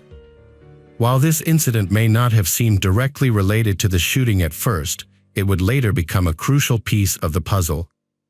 The quadruple murder was a catastrophic event that left the families of the 4 victims deeply traumatized and devastated. Melissa, in particular, struggled to cope with the loss of her beloved husband. Her life was once flawless, but a devastating event changed everything, leaving her to put the shattered remains back together. Despite her grief, Melissa found the strength to carry on for the sake of her newborn son, Scott Ponder Jr., who was born in June 2004. The police continued to call on Melissa for questioning, but she remained strong for her child's sake. In a surprising turn of events, the police obtained a DNA sample from Scott Ponder Jr.'s diaper, which was collected after Melissa had changed him at the station. The results of the DNA test shocked everyone, revealing that Ponder Jr.'s DNA matched Brian's, not Scott's. This discovery sparked tension between Melissa and her father-in-law, William Ponder, who repeatedly questioned her about the truth. Melissa was told that the detectives believed they had evidence linking her to the crime, and she was given a clear warning: if the proof implicated her, they would come for her wherever she was. As the investigation continued, the detectives began to focus on a possible love triangle between Scott, Melissa, and Brian. Rumors about Melissa's infidelity soon spread throughout the neighborhood, further complicating the case. Brian's mother considered the possibility of him having an affair due to his unhappiness in marriage and the thought of divorce. However, Melissa consistently denied any involvement with Brian and affirmed Scott Ponder's child's paternity, stating that she and Scott Ponder had struggled to conceive. Melissa was certain that the child belonged to her and Scott, and she remained convinced even after being questioned multiple times. For a year and a half, detectives monitored Melissa's every move, searching for a lead. Then, after 18 months, they revealed a startling discovery: the blood sample collected from the crime scene contained an error. A DNA test showed a match between Brian and Beverly's DNA, which should not be the case since Scott was Beverly's son, not Brian. Realizing their mistake, detectives understood that the blood samples from Scott and Brian had been mislabeled due to their close proximity at the crime scene. The discovery cleared Melissa's name regarding the love triangle theory, and detectives began to investigate a connection between the Superbike Motorsports homicide and another murder that occurred just 30 meters away, 5 months earlier. On May 16, 2003, a triple homicide shook the town of Greer, South Carolina. The incident took place at the Blue Ridge Savings Bank, where Sylvia Holtzclaw was due to start her shift.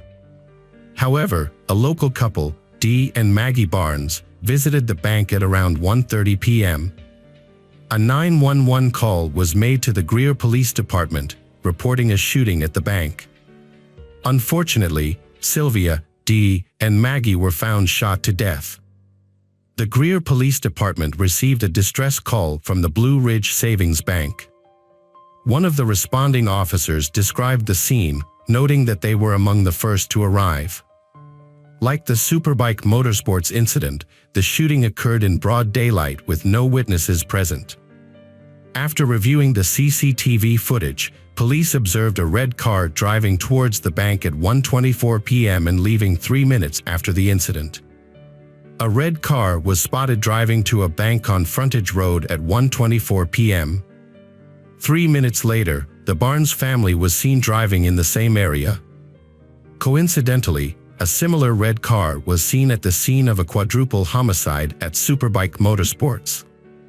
Detectives began searching for the red car and discovered it had been stolen from a rental lot by 39-year-old Emerson Wright days before the homicide. Police believed Emerson had entered the bank to rob it, but panicked and shot a couple who tried to intervene. However, detectives were unable to question Emerson about the bank and Superbike Motorsports murders due to a series of events that unfolded 2 years later. Emerson was wanted for a string of burglaries in the Atlanta area when he was chased by a state trooper. He crashed his car, got out, and shot himself in the head with a single gunshot wound. Although detectives noted similarities between their cases, they did not believe they were connected. The quadruple homicide at Superbike Motorsports in 2003 went cold just months later, leaving the victims' families, including Melissa, without any answers for 13 long years. Despite the lack of progress, Melissa and the other families of the victims refused to give up, tirelessly searching for any lead that might uncover the truth behind the gruesome crime. Unfortunately, their efforts yielded nothing. However, in 2016, the case was reopened after detectives made a breakthrough. This development brought new hope to the families, 13 years after the crime had taken place. The man behind the quadruple murder finally emerged when he was arrested for an unrelated crime. During his interrogation, he confessed to the Superbike Motorsports murders. The killer was 45-year-old Todd Kohlhepp, born on March 7, 1971, to parents Reggie and William. After his parents' divorce when he was just 2 years old, Todd began living with his mother and her new partner, but he often sought to spend more time with his biological father. Todd's behavior was extremely aggressive and volatile, particularly when he was young.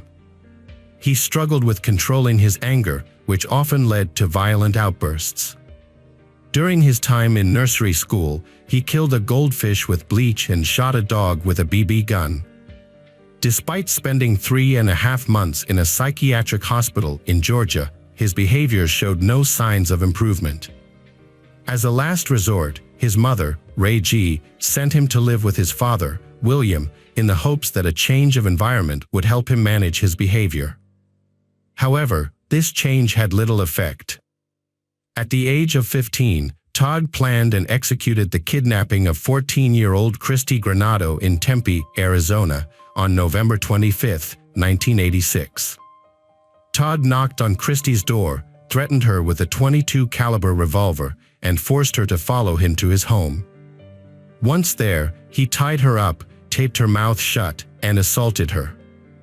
After the assault, he walked her home and threatened to kill her entire family if she told anyone about the incident. However, Christy confided in her parents, who immediately called 911. As a result, Todd was charged with kidnapping, sexual assault, and committing a dangerous crime against children. In 1987, he pleaded guilty to the kidnapping charge, and the other charges were dropped. Todd was sentenced to 15 years in prison and was required to register as a sex offender. When Todd was released, he was a reformed person and he turned over a new leaf, started his own business, and even got a job. For a long time, there were no more complaints filed against him. However, in 2016, a disturbing incident occurred. On August 31, 2016, 30-year-old Carla Brown and her 32-year-old boyfriend, Charlie David Carver, went missing after they were last seen visiting Todd's house to remove brush from one of his properties. Investigations led to a horrific discovery on November 3, 2016, when Carla was found chained to a wall inside a metal storage container on Todd's property. Further investigations uncovered the body of Charlie, which had multiple gunshot wounds. Carla reported to detectives that Todd had shot Charlie and kept her captive, regularly assaulting her brutally and threatening her not to try to escape. Todd was arrested and taken in for questioning.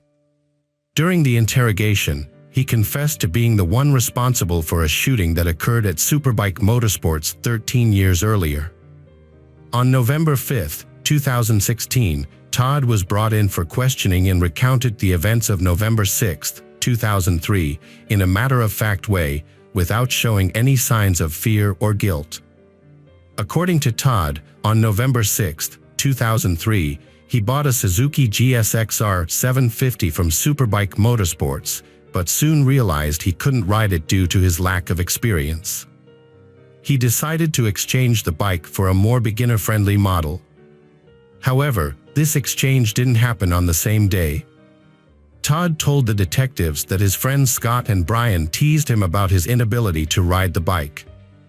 After the bike theft, which occurred 14 days after the purchase, Todd filed a police report, but the bike was never recovered. Adding to his frustration, the police officer handling the case made fun of him, and neither the police nor the shop contacted him about the stolen bike or the $1,000 insurance deposit he had lost. Todd began attending college at Greenville Tech, but his interest in bikes never waned. He found himself returning to Superbike Motorsports, where he had previously shopped. However, his interactions with two employees, Scott and Chris, turned negative.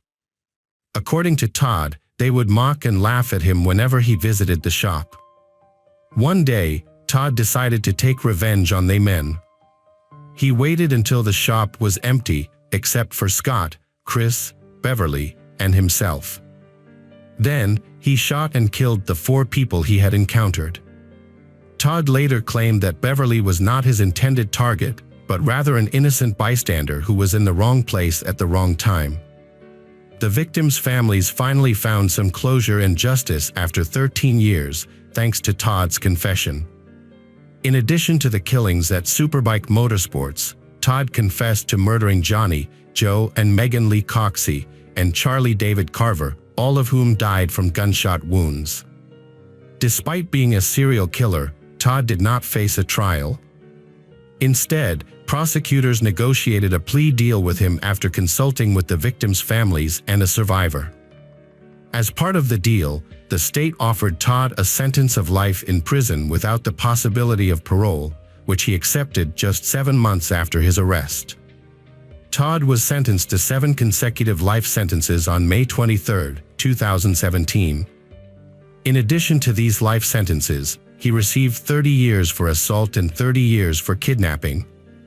However, the fact that Todd pleaded guilty without a trial left many, including the victims' families, feeling that justice had not been fully served. The case also outraged the general public, who felt that the long wait for justice was unfair. Seventh Circuit Solicitor Barry Barnett expressed the frustration felt by many, stating that families should not have to wait years for justice. However, for Melissa, the wife of victim Scott Ponder, the sentencing brought a sense of relief and closure. She and other family members of the victims came together to hold a vigil in memory of their loved ones. After 13 years of pain and suffering, the victims' families finally had the answers they had been seeking about what had happened to their loved ones.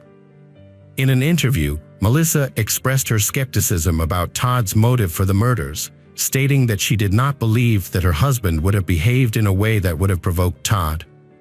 She recalled the kindness and good humor of Scott and another victim, Brian, and found it hard to believe that Todd's claims about their behavior were true.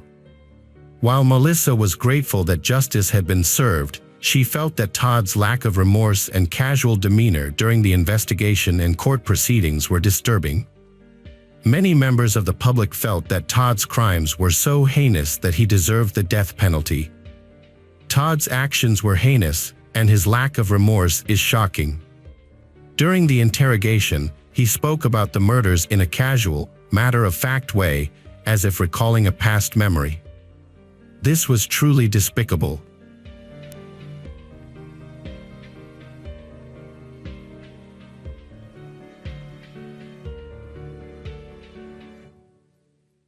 The case of Justine Valdez.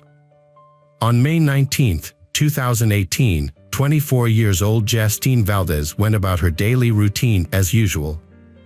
After finishing paperwork for her residency permit, she went to the gym and worked out until around 4:20 p.m. Then, she planned to head home. Her mother, Terrace, asked her to pick up some bread on the way, so Valdez stopped at the store before catching the 185 bus to Bray, which left after 6:09 p.m. The bus dropped Justine off at a familiar stop near her rural home, from which she normally walked the final 15 minutes to her doorstep. However, when Justine failed to arrive home, her mother Terrace became worried. Terrace was used to Justine being on time and communicating regularly, but when she couldn't reach her daughter by phone or message, she started to get anxious. As the hours passed with no word from Justine, Terrace decided to go out and look for her. Terrace's daughter Justine was expected to return home by bus, but when she failed to arrive, Terrace became increasingly worried and frantic. She stopped people on the street and asked if they had seen Justine, describing her Asian features and the sporty clothes she was wearing. Despite several people claiming to have spotted Justine getting off the bus, her disappearance remained a complete mystery. Terrace's worry escalated as each passing minute brought no new information about Justine's whereabouts or safety. Terrace was overwhelmed by anxiety and eventually reported Justine missing to the police, in the hope that they could locate her. Detectives promptly started investigating Justine's vanishing and initiated a thorough search. They looked into her daily routine and questioned people who knew her to explore every possibility, including whether Justine had left of her own free will. Justine Valdez lived with her parents, Terrace and Daniel, in the quiet Irish countryside. Her parents had moved to Ireland from the Philippines in search of a better life and brought Justine to join them in 2015. Despite struggling financially, Justine's parents worked hard to support her education and well-being. Justine was a responsible and diligent student, studying accounting at university while working part-time jobs to help pay for her studies and support her family.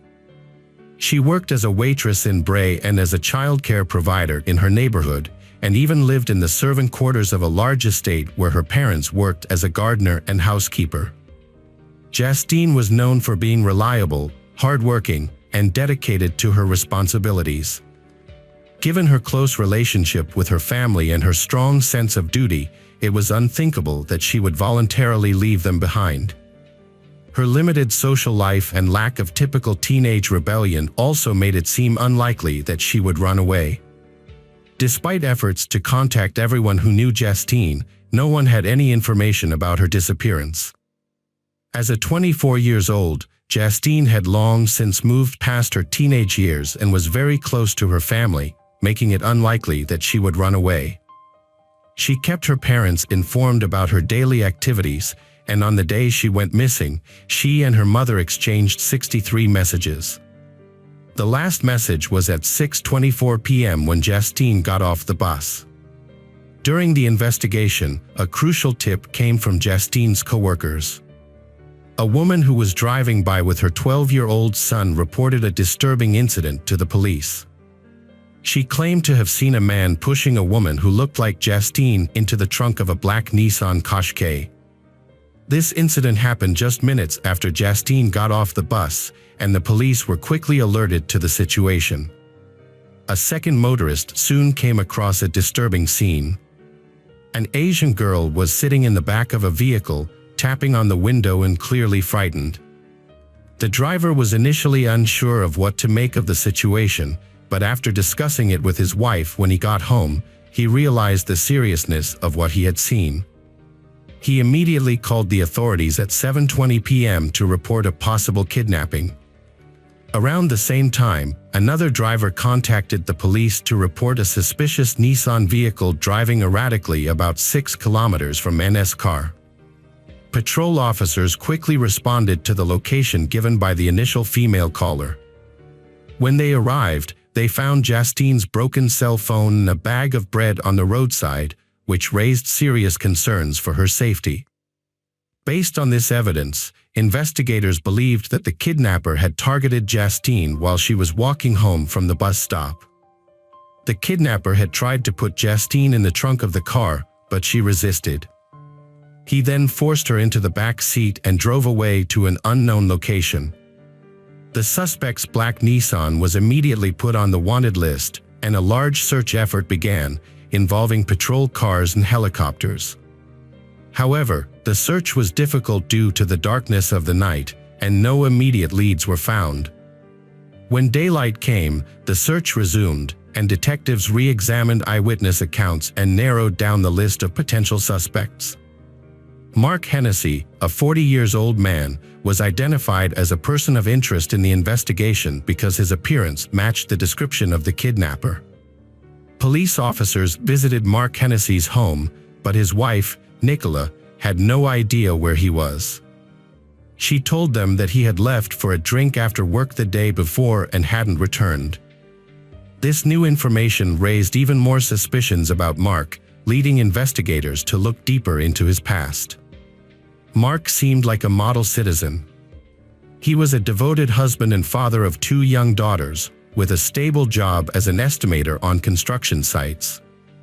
He came from a respected family and lived in a wealthy neighborhood with other young families.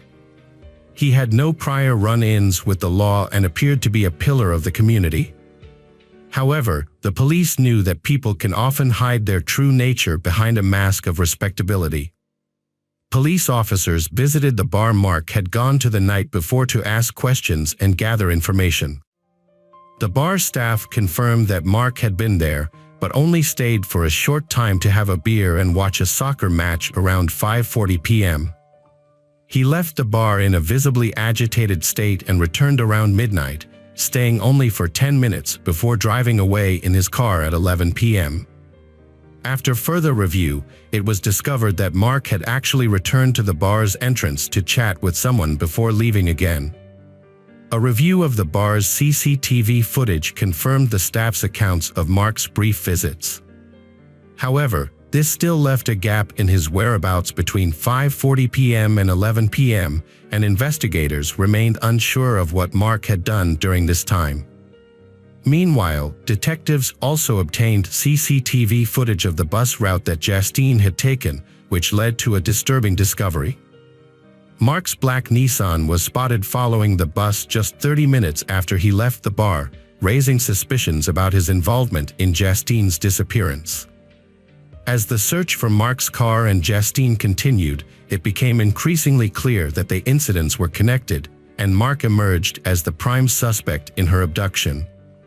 Despite efforts to track his cell phone, Mark managed to stay one step ahead of the authorities.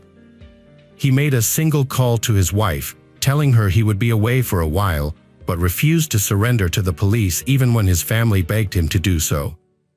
The investigators learned about the encounter from Mark's parents, and as a result, they strengthened their search for Mark. However, Mark remained elusive. The police turned to the public for help, issuing appeals through the media and asking anyone with information about Justine, Mark, or his car to come forward. One person responded to the appeal, spotting a Nissan that matched the description of Mark's car. She followed the vehicle to Cherrywood Park, where she observed the driver closely before notifying the authorities. When the police arrived, they found a man covered in blood sitting behind the wheel. Mark refused to leave his vehicle, even when police tried to persuade him. He threatened them with a knife, so they had to shoot him to protect themselves. The bullet hit Mark in the shoulder. When police took him out of the car, he was awake but not cooperating. They searched the vehicle, hoping to find Justine, but she was not there. Police questioned Mark repeatedly, but he wouldn't answer. Medical staff treated his injuries, and he was rushed to the hospital.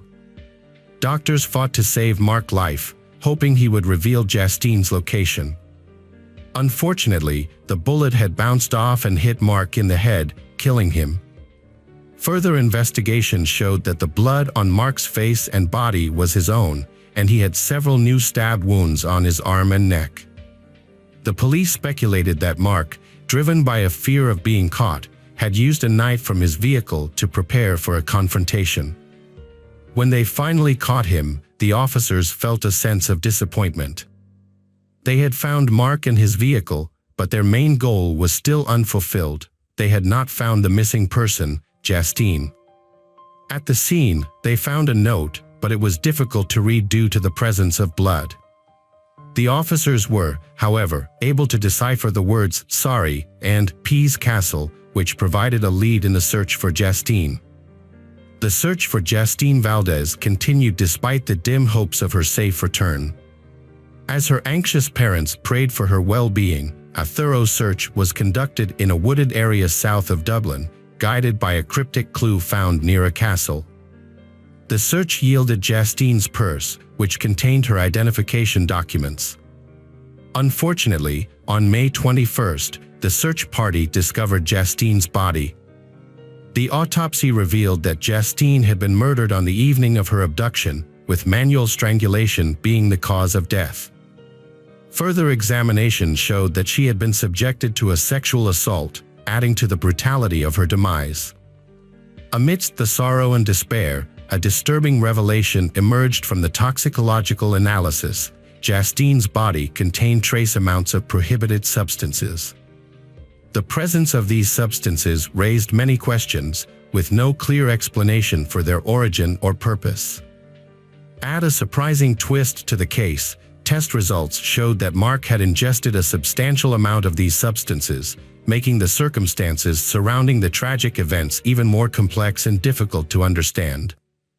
Mark's life had been spiraling out of control due to his struggles with alcohol and substance abuse, which likely contributed to the drugs found in Justine's system.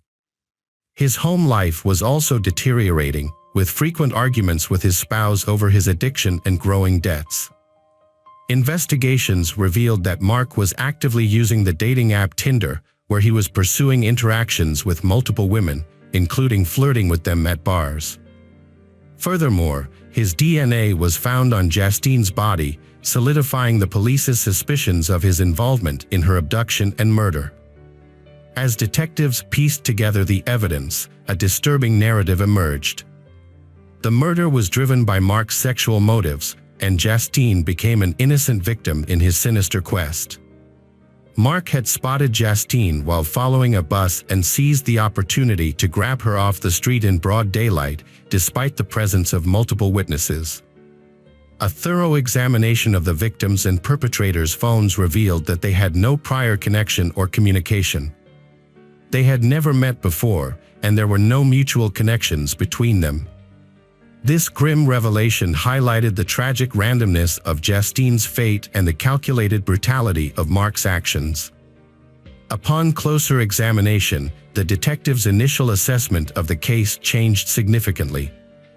It became clear that Mark was very familiar with the route Justine often took, suggesting that her murder was planned in advance rather than a spontaneous act.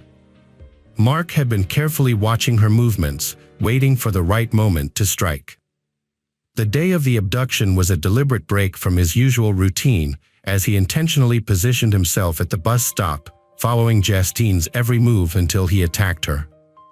The local community was deeply shaken by the tragic event, as such heinous acts were rare in their otherwise peaceful neighborhood. Many people rallied around the Justine family, offering them comfort and support during their time of immense loss. At the farewell ceremony, heartfelt tributes were paid to Justine, and white balloons were released into the sky, symbolizing hope in the midst of despair. Some attendees wore pink T-shirts with Justine's image, a touching tribute to her memory. Justine's family eventually decided to return to their native Philippines to lay her to rest, seeking comfort in familiar surroundings. However, they initially stayed abroad for a period before returning to Ireland in 2021, seeking a fresh start and new opportunities. They relocated to a different city and pursued new careers, which allowed them to heal from the painful memories that haunted them in their former home.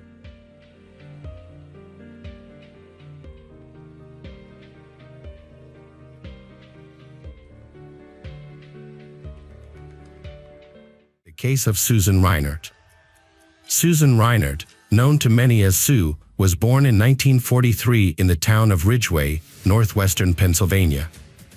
Her parents, William and Jane Gallagher, were a significant influence on her early life. Her father managed a newspaper, while her mother was a dedicated school teacher, which later shaped her path. As a child, Susan demonstrated a clear passion for learning and a natural love for literature, following in her mother's footsteps. She pursued higher education at Grove City College, where she met Kenneth Reinhardt, a young Air Force enlistee. Their chance encounter blossomed into a romance as they studied together.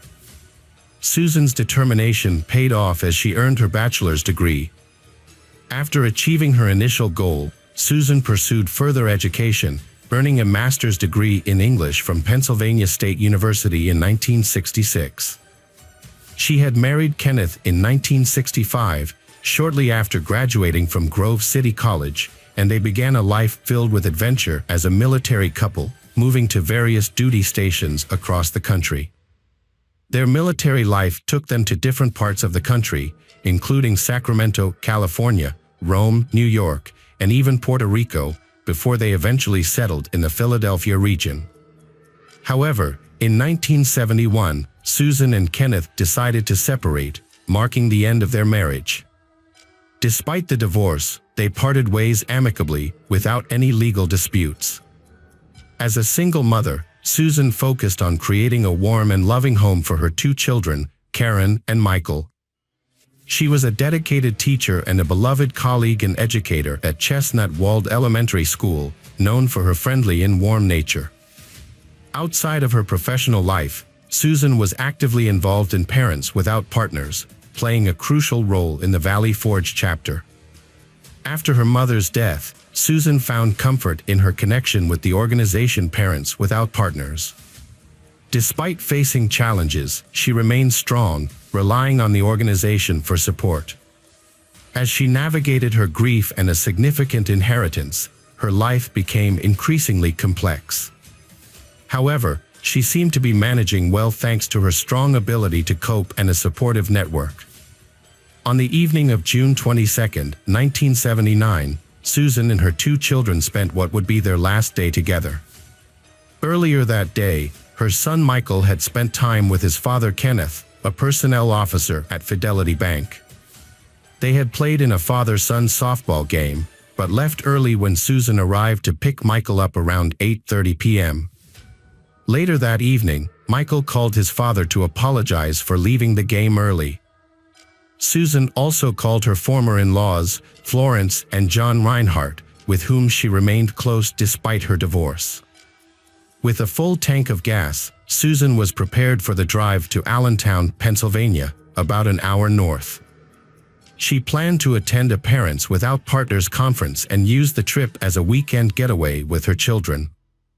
Susan had planned a weekend getaway with her two children, Karen, 11 years old, and Michael, 10 years old. They were supposed to leave on Saturday morning to attend events, but on Friday evening, around 9 p.m., they unexpectedly departed. The children had been outside collecting hailstones from a summer storm, and shortly after, neighbors heard Susan's car start up and saw it leave the driveway. Susan had been having an affair with William Bradfield, a fellow teacher, which had put a strain on her marriage to Kenneth. Rumors had circulated that Susan and Bradfield might get married. On June 22, 1979, Susan visited her boyfriend before embarking on a trip with her children to Allentown, about 49 miles north. They had planned to spend the night in a motel, but instead of arriving at their destination, Susan and her children vanished. 2 days after Susan Reinhardt and her children vanished, the community cared for them deeply was overcome with concern and uncertainty. On June 25, 1979, their fears were realized when Susan's orange Plymouth hatchback was found in the Hostin Hotel parking lot in Harrisburg, 87 miles from Allentown and 97 miles from her home. Tragically, her body was discovered in the back of the vehicle. The details of her death were horrific. Susan's body was found nude, battered, and bound in chains, curled up in the wheel well of her car. Her hands were tied, and she had 2 black eyes. It appeared that she had been either beaten with chains or tied so tightly that the chains had caused severe bruising on her back. To make matters worse, she had been given a lethal dose of morphine. The disappearance of her 2 children remained a mystery, however, with no signs of their whereabouts. Police were left searching for answers, with the children seemingly vanished into thin air. The police searched for hours, hoping to find Susan's children with a babysitter, but none of her regular sitters, friends, or family members had seen them that weekend. As a result, the police began investigating to find answers. To gather leads, the police published pictures of the Reinert family in newspapers for weeks. This was before the internet and Amber Alerts existed, making it more challenging to disseminate information quickly. As the investigation continued, it was discovered that Susan Reinert had named William Bradfield, the man she believed she would marry, as the beneficiary of life insurance policies worth $730,000. This revelation raised suspicions that the children might have been killed to allow Bradfield to receive the substantial financial windfall. However, Bradfield had a solid alibi, as he was at the beach in Cape May, New Jersey, during the weekend when Susan was killed and her children disappeared. Several other teachers were with him and could vouch for his whereabouts. The police then shifted their focus to Upper Marin High School, where Susan worked. The school was facing several difficulties and challenges. The principal, J. Seat Smith, had been involved in a scandal. He had been fired the previous year, being arrested at a local shopping center, where a search of his Ford Granada revealed loaded handguns, a hooded mask, and various tools associated with burglary. Additionally, a syringe filled with morphine was found in his trunk. Jay's life was already unraveling before his wife's cancer diagnosis. In 1977, his wife was diagnosed with an aggressive form of cancer, which she would eventually succumb to in August 1979. During her illness, she kept a diary, documenting her husband's increasingly bizarre behavior. Jay had begun engaging in consensual non-monogamous activities, including group sex and partner swapping, to which his wife strongly objected. This behavior seemed to be a precursor to even more alarming actions. Around the same time, their daughter, Stephanie, moved back in with her parents, bringing her husband Edward Hunsberger with her. The family was already dealing with the uncertainty of her mother's cancer battle, and tensions were running high among them. Edward Hunsberger and his wife Stephanie, Jay's daughter and son-in-law, struggled with heroin addiction and had trouble finding steady employment in the years leading up to their move. In an effort to escape their struggles with addiction, they moved back in with Jay family in early 1978. However, just a few months after the move, Stephanie and Edward mysteriously vanished. The last confirmed sighting of they was in February 1978, when they visited Edward's parents in North Wales, Pennsylvania. Before leaving, they mentioned that they would return to visit soon. However, after this point, all contact with them ceased. Edward failed to appear at a scheduled meeting with his probation officer later that month, prompting authorities to begin searching for him and Stephanie. When investigators reached out to Jay for information, he claimed that they had left for California to escape debts owed to local drug dealers. Despite his assertions, Jay was unable to provide any further details about their disappearance. Edward and Stephanie had been constantly on the move, traveling from place to place and never staying in one location for too long, making it easy for them to disappear without anyone noticing. Meanwhile, Jay was arrested for theft, and a search of his home uncovered some disturbing items. Authorities found firearms, marijuana, prescription pills, security guard uniforms and badges, as well as disturbing pornography. They also discovered nitric acid and stolen office equipment from a local school. Jay was linked to a string of recent armed robberies matching his description and attire. While awaiting sentencing for the theft charge, Jay's alibi witness, Bradfield, testified that they were on vacation during the time of the robberies. However, the jury did not find Bradfield's testimony credible.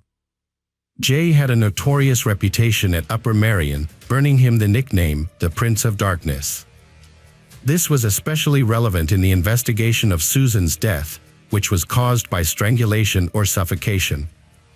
The time frame for her death was broad, and when questioned about his whereabouts, Jay couldn't provide a clear answer.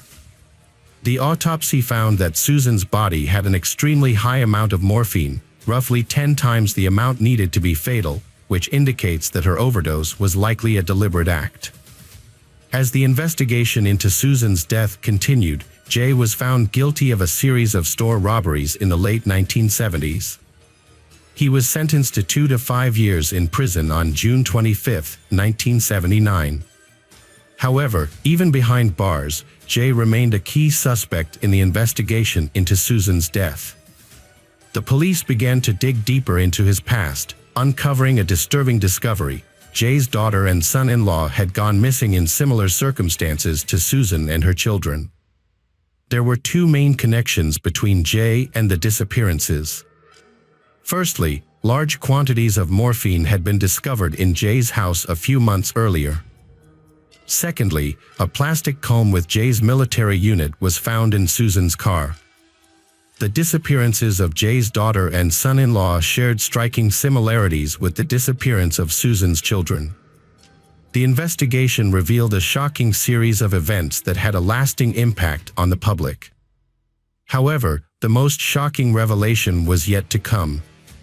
In late July 1979, about a month after Susan's body was discovered near Harrisburg, investigators stumbled upon a potential motive for the crime. In her official documents, Susan referred to Bradfield as her future husband. As the police investigated further, they determined that Susan's death occurred between midnight on Saturday, June 23, 1979, and midnight on Sunday, June 24. Bradfield and his colleagues arrived in Cape Cod at 5 a.m. on Saturday and stayed until Monday afternoon, June 25. However, there was a gap in Bradfield's alibi, as his exact whereabouts during the time of Susan's disappearance were unclear. Investigations also revealed that Susan had withdrawn large sums of money from her accounts, totaling around $25,000. She had told bank employees that she planned to invest the money in high-yielding investments managed by Bradfield, whom she trusted as her future husband. Unbeknownst to Susan, Bradfield was leading a double life, dating multiple women, including a fellow English teacher, with whom he had a secret relationship spanning nearly a decade. Bradfield had promised Susan that he would handle her investments and assured her they would be profitable, providing a way for they to fund their upcoming wedding and move to England. However, investigators found fake stocks and bonds in Susan's home, which were actually forgeries created by Bradfield. He had sold these worthless securities to Susan, using fictional companies to make them appear legitimate.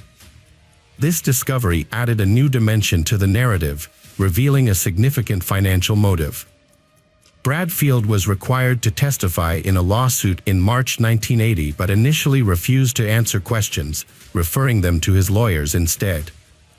His lawyers denied any wrongdoing but were open to negotiating a settlement to resolve the matter and distribute Susan's estate, which was worth approximately $7 million. In June 1980, Bradfield testified in a civil trial, downplaying his involvement in the case. He contradicted Susan's claims about their relationship, saying it was not as serious as she had told others. He denied plans to marry Susan later that year, despite her having shared these plans with multiple people. Bradfield also made an unsubstantiated claim that Susan had an affair with Jay Smith, the former principal of her high school, but this accusation was not supported by any evidence. Friends and family members remembered Susan being in a long-term relationship with Bradfield, with no indication of a relationship with Jay Smith, who was actually in prison at the time of the trial. Bradfield failed to explain why Susan had named him the beneficiary of her $1 million estate. Instead, he portrayed Susan as an irresponsible person who frequently got into trouble, and he blamed her for her problems, claiming he was only trying to help her deal with the consequences. As the investigation into the missing $25,000 continued, Susan's brother and ex-husband filed a second lawsuit in June 1980 to claim the $450,000 life insurance policy taken out on Susan's life just before her death. The goal was to use the funds to conduct a private investigation.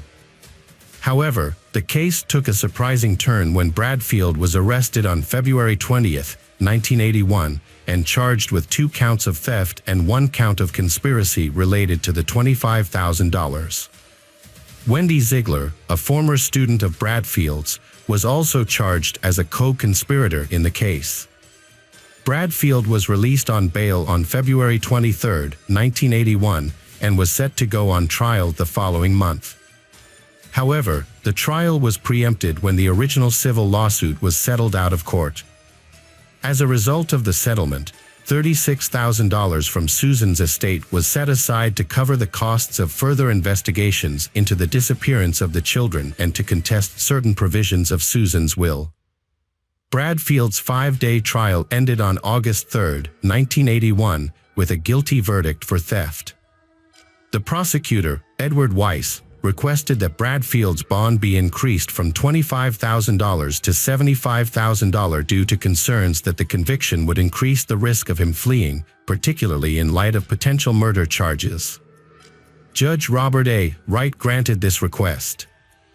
On April 6, 1983, Pennsylvania state troopers arrested Bradfield and charged him with multiple crimes, including 3 counts of murder, conspiracy to commit murder, kidnapping, and obstructing the law.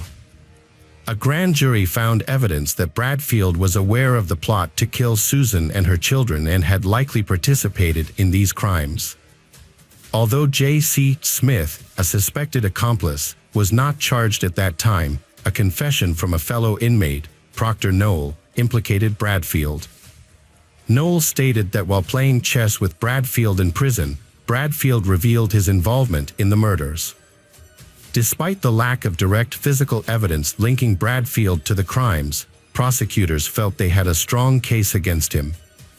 A previous conviction for theft also bolstered their confidence, as did a potential connection to a person who may have disposed of the victims' bodies, which further implicated Bradfield in the murders that occurred in the 1980s. J.C. Smith was forced to testify before a grand jury in 1984, despite invoking his Fifth Amendment right. The questioning was likely related to the disappearance of his daughter, Stephanie, and her husband, Edward Huntsberger. Around the same time, William Bradfield was also called to testify, but the details of his statements were not made public. In April 1985, J.C. Smith was asked to provide handwriting samples that may have been linked to documents written years earlier, possibly outlining a plan to murder Susan Weinert.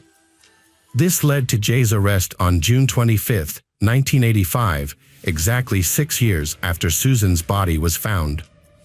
He was charged with 3 counts of first-degree murder and taken into custody. While Jay awaited trial, a book about the case was published by crime author Joseph Wambaugh in 1984, suggesting that Smith was the killer. The book was later adapted into a TV miniseries, drawing national attention to the case. Despite this, Jay maintained his innocence from prison, filing appeals and claiming that William Bradfield had framed him. In 1989, the court decided to re-examine Jay's case and discovered problems with the prosecution's handling of the case. This led to a new trial in 1990. Jay waived his right to a speedy trial to allow for a thorough investigation. By 1992, the Pennsylvania Supreme Court ruled in Jay's favor, overturning his murder conviction due to issues with the prosecution's conduct. For 20 years, the state did not pursue a new trial against J.C. Smith, allowing him to live the rest of his life without further prosecution. Meanwhile, William Bradfield continuously disregarded court orders and refused to pay the $25,000 he owed to the estate of Susan Weinert. This issue was finally resolved in a settlement in 1996. J.C. Smith went on to file lawsuits against the state and Joseph Wambaugh, claiming defamation and conspiracy. However, both suits were eventually dismissed. On January 16, 1998, William Bradfield, who had been in prison for over a decade, was found unresponsive in his cell and pronounced dead due to cardiac arrest. Kenneth Reinert, the ex-husband of Susan Weinert, passed away in June 2002 without ever knowing what happened to their two missing children. J.C. Smith, whose conviction was overturned in 1992, wrote books about the case and remarried in 2002. He died on May 12, 2009, leaving many questions about his involvement in the 1978 disappearance of his daughter. The case of Laura Wallen. Laura Wallen was born on February 10, 1986, to parents Mark and Gwen Wallen. She grew up in Olney, Maryland, alongside her older sister Jennifer, with whom she had a very close relationship. Laura's passion was in helping others, which led her to pursue a career as a social science teacher. The investigation into her disappearance began on September 5, 2017. It was led by Montgomery County Police Chief Tom Manger. He worked alongside Laura's family and friends, as well as her students. A group of more than 20 people, led by Saquon Maxwell, a former student of Laura's, came together to spread the word about Laura's disappearance by distributing flyers throughout the neighborhood and school district. Police officers searched Laura's neighborhood, asking residents questions and keeping a close eye on the area between Howard and Montgomery County. Laura's father, Mark, made a public plea for anyone with information to come forward and help find his daughter. He wanted Laura to know they were doing everything they could to find her and they weren't going to give up. Losing a child is one of the most difficult experiences a parent can face, and Mark wanted his daughter to know that they were working hard to bring her home safely. On the evening of September 7, 2017, an employee at the Jersey Gated Complex in Columbia, Maryland, found a new clue. While rummaging through a dumpster, he found Laura's license inside a cell phone. When police arrived, they also found Laura's vehicle parked at the complex. What puzzled them was that the complex was located just across the highway from Wild Lake High School, where Laura worked. This raised questions about why Laura would have parked her car there. Police took the evidence they collected to the lab for further testing. They also looked deeper into Laura's past and spoke to people close to her. To cover more ground, the investigation team divided into two groups. One group focused on tracking Laura's online activities, while the other group interviewed her family members and her boyfriend. To gather evidence, the police searched Laura's computer and cell phone. They also thoroughly searched her car for any clues that might point to her disappearance. In addition, they carefully reviewed her financial transactions and cell phone records. As part of their inquiry, the police also spoke with Laura's parents and sister about her disappearance. Laura's father, Mark, told them that the family had planned a weekend trip together, but Laura decided to stay behind to spend time with her boyfriend, Tyler. This was confirmed by her sister, Jennifer, who told police that Laura was expecting Tyler to propose to her during their time together. Police also obtained a text message conversation between Jennifer and Laura from the same weekend. Jennifer received messages from Laura stating that she and Tyler had plans for a countryside adventure on Saturday, September 2, 2017. Mark mentioned that Tyler had expressed his intention to marry Laura after learning of her pregnancy. However, on Monday morning, September 4, 2017, Laura sent Jennifer a concerning text message claiming the baby was not Tyler's, but rather her ex-boyfriend Antoine's. Jennifer found this suspicious, as Laura hadn't seen Antoine in over 2 years. She also noted that Laura had misspelled Antoine's name. When Jennifer tried to contact Laura, she received no response. Upon returning home on Monday evening, the family discovered that Laura was missing, leaving behind burning candles and her pet dog locked inside. The family suggested questioning Tyler, as he was the last person to see Laura. Tyler spoke with police and shared details of his weekend with Laura. He explained that he took her to Damascus, Maryland, to view a property he was interested in buying as a home for their future family. Laura seems excited about the idea of starting a family in the countryside. However, when they returned to Olney the following day, Sunday, September 3, 2017, the atmosphere had changed. According to Tyler, Laura was not as happy as she had been the day before.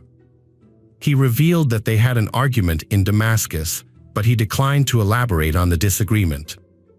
Tyler told police that when they returned to Laura's house, she asked him to return his set of keys. He agreed, not wanting to upset her further due to her pregnancy. They had planned to meet at the Columbia Mall on the morning of Monday, September 4, 2017, for breakfast and to discuss their issues, but Laura did not show up. When Tyler visited her house, there was no sign of her.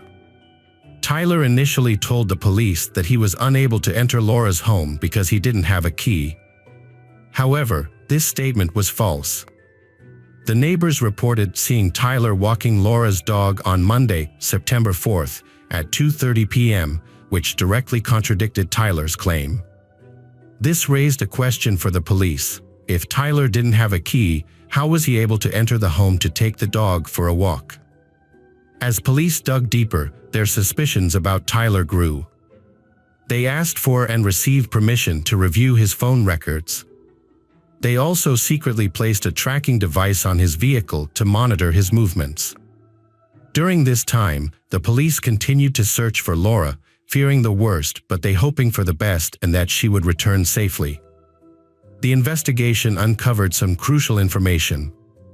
A debit card transaction on September 2, 2017, revealed that Laura had made a purchase at a Safeway store.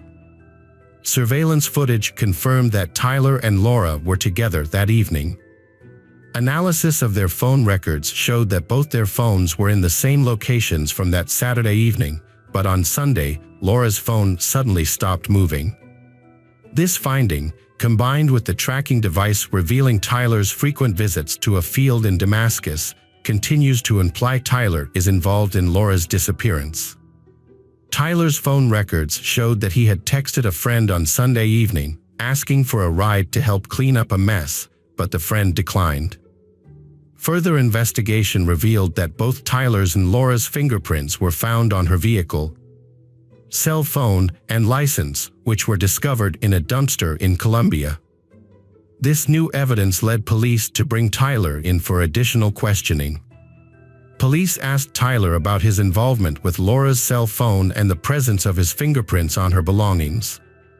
They also inquired about the cryptic message he had sent to his friend. In response, Tyler changed his story. He claimed that Laura was in trouble because she was pregnant by someone else, not him. He alleged that Laura had an affair with a student, which resulted in her pregnancy. Tyler's statement to the police was startling. He explained that he had taken Laura's car, license, and phone, and discarded them at the complex, an attempt to give her a head start to escape her problems before her family found out. His intention, he claimed, was to buy her some time to sort out her issues. He acknowledged trying to mislead everyone, including the police, in order to protect her because he cared about her. However, when police asked Tyler about Laura's current location, he denied knowing where she is now. But the police were not convinced by his story. Unbeknownst to Tyler, investigators had already discovered other messages on his phone, which painted a different picture of his relationship with Laura. A closer look at his phone revealed they discover that Tyler has been texting with other women. It turns out Laura isn't his only girlfriend. As the police dug deeper, they discovered that Tyler and Laura had a troubled 10-year relationship. This new information was sparked from Laura's father, Mark, who had always felt uneasy about Tyler. According to Mark, Tyler had never made an effort to be with Laura on important occasions, such as holidays and birthdays, which made him question Tyler's commitment to his daughter. What's more, Mark knew that Tyler was also dating another woman, Christina Wagner, who was a teacher like Laura. Further investigation led the police to friends of both Tyler and Christina. They revealed that Tyler had been leading a double life. It turned out that Tyler had met Christina in 2012 and had been living with her while still in a relationship with Laura. Friends of they told police that Christina and Tyler had gotten engaged and were planning to get married in 2018. When asked about Laura, Tyler's friends claimed that she had become aggressive and that Tyler was trying to distance himself from her. Police found text messages on Laura's phone that showed she had tried to contact Christina on August 28, 2017. In the messages, Laura expressed her desire to meet Christina to talk about Tyler. Friends claimed Christina was angry at Laura's bold actions and Christina confronted Tyler about it. Christina decided to file a police complaint. However, when police told Christina, Laura, and Tyler would have to go to court to get a restraining order, Tyler changed his mind and withdrew. Investigation revealed that Christina and Tyler had planned to spend the Labor Day weekend shopping for their wedding, but Tyler couldn't make it due to a knee injury. When police told Laura's family about Christina, they shared with officers what Laura had confided in them, that Tyler was being stalked by Christina. This new information made it more likely that Tyler could be a suspect in Laura's disappearance. Police brought Tyler in for questioning again, this time confronting him about Christina. Initially, he denied any involvement with her, but police were able to challenge his claim with evidence of his secret life. Eventually, Tyler admitted to cheating on both women, which had led to his fight with Laura. When investigators spoke with Tyler, he expressed his desire to mend his relationship with Laura. However, when asked about Laura's disappearance, he maintained that he was not involved. Unbeknownst to Tyler, the police discovered a connection between him and a vacant field in Damascus through his phone records. They found a link to a meat processing plant called KS Cuts, which was adjacent to the property that Tyler had visited with Laura. The plant's owner also owned the field they had visited. Interviews with the owner revealed that Tyler had previously worked for him and often helped him hunt on the property. Further questioning led to a disturbing discovery. Over the Labor Day weekend, Tyler had requested access to the safe on the owner's property, which contained 420 caliber rifles with ammunition. This new information led police to suspect that Laura may have been killed, but they could not confront Tyler yet. They still needed to find Laura and gather evidence to prove their suspicions correct. Laura's family, along with the police, devised a plan to try to get Tyler to reveal Laura's location. On September 11, 2017, Tyler joined Laura's parents, Mark and Gwen, at a press conference to appeal for Laura's safe return. However, this plan was set up as a trap. The police and Laura's family were hoping Tyler would make a mistake and reveal information about Laura's whereabouts. Meanwhile, police officers and cadaver dogs searched the fields near the meat processing plant in Damascus. During the press conference, Tyler made an emotional appeal for Laura's safe return.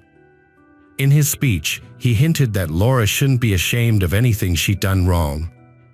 Tyler's speech included the following words: "Laura, if you're listening, it doesn't matter what happened. It doesn't matter what trouble you're in. We're going to fix it together, you, me, and your family. There are so many people who miss you, who are looking for you, and who are praying for your safety. We don't sleep or eat, we just pray that you're safe. I ask you to let us know that you're safe." Tyler claimed to be worried about Laura's disappearance, but what he didn't know was that he was the main suspect in the case. At the time, he seemed genuinely concerned, saying he was doing everything he could to find Laura and praying for her safe return. However, the situation took a devastating turn on September 13, 2017, just 2 days after the press conference. A secluded area of a field was identified as the location of Laura Wallen's body after K-9 dogs detected something suspicious. Upon further investigation, detectives discovered a freshly dug grave and recovered Laura's body at 5:30 p.m. The police were able to identify the body by matching the clothes Laura was wearing to a picture Jennifer had shown them from her last conversation with Laura. The discovery marked a tragic end to the desperate search for Laura. Laura Wallen, a highly respected teacher at Wild Lake High School and recent Teacher of the Year, tragically passed. The incident occurred around noon. Unfortunately, her unborn child also did not survive. The same day, Tyler Tessier, Laura's boyfriend, was arrested and charged with her murder. Tyler held at the county jail while investigators awaited the initial autopsy report. The report confirmed that Laura had been shot in the back of the head before being buried in the field. When Tyler was confronted with evidence, he created a false story.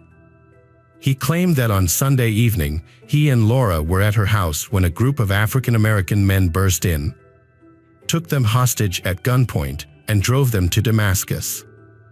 According to Tyler, the men spared his life but shot Laura in the head, forcing him to bury her in a field. They threatened to harm him if he revealed their identities or led the police to Laura's body. However, police did not believe this story because they knew the relationship between Tyler and the property owner. Tyler then changed his story, claiming that he and Laura had an argument, which ended with him pushing her, causing her to hit her head. He assumed she had died and buried her in the field to hide her body. Later, Tyler claimed that he had reconsidered and thought Laura might still be alive. To end her suffering, he dug up the grave, shot her in the head, and covered his tracks. He described this as a mercy killing. Tyler was held without bail at the Montgomery County Detention Center. Laura and her unborn son, baby Reed, were laid to rest in a public cemetery on September 30, 2017. Over 1,000 people, including Laura's family, friends, and students, attended the funeral to pay their respects to the beloved teacher. The prosecution, led by Montgomery County State Attorney John McCarthy, was building its case against Tyler. As they investigated, they developed a theory about Tyler's double life. They believed that Tyler was willing to continue living a secret life until Laura discovered his relationship with Christina. Fearing his deception would be exposed, Tyler began planning to kill Laura so he could continue his life with Christina. Tyler saw Labor Day weekend as the perfect opportunity to carry out his plan. With Christina out of town and Laura's family away, no one would be able to ask him about Laura's whereabouts until the weekend was over, giving him time to come up with an alibi. He chose a location he was familiar with, where he knew he could access the necessary equipment through a friend. The area was also isolated, making it unlikely that anyone would think to look for Laura there. Tyler fabricated a story about Laura's infidelity to throw her family and investigators off his trail. He deliberately left her car and belongings near her workplace, tried to create false evidence that she had run away because of a scandalous affair. However, Tyler made critical mistakes, constantly changing his alibi, which raised suspicions among the police from the start. Moreover, Tyler underestimated Laura's family, who had noticed that his relationship with Laura was unusual from the beginning. They felt that he never had the responsibility to her as a real-life partner. The prosecution had built a strong case against Tyler, presenting a convincing argument. However, Maryland law only allowed Tyler to be charged with Laura's murder. The death of her unborn child was not considered a separate crime under Maryland law, and this decision would be disputed during Tyler's trial in September 2018. On September 6, 2018, the pursuit of justice for Laura Wallen and her unborn son, baby Reed, came to an abrupt end. Tyler Tessier, the individual responsible for their deaths, was found hanging in his jail cell around 5 a.m. He had been allowed to shower and have breakfast before Shadtherian. Shadtherian was born on September 7, 1997, in Green Bay, Wisconsin, to parents Tara Pinich and Michael Tyrion. His parents later separated, and his mother started dating a man named Steve. Shadtherian grew up in a loving family that included his parents, two sisters, Ava and Svea, a brother, Bo Smith, and his younger sibling, Tyrion. He was also surrounded by a large, close-knit family that included paternal and maternal grandparents, as well as many aunts, uncles, nieces, nephews, and cousins. Additionally, Shadtherian had many friends who were like a second family to him. As a child, Shad attended Howard and SWO schools.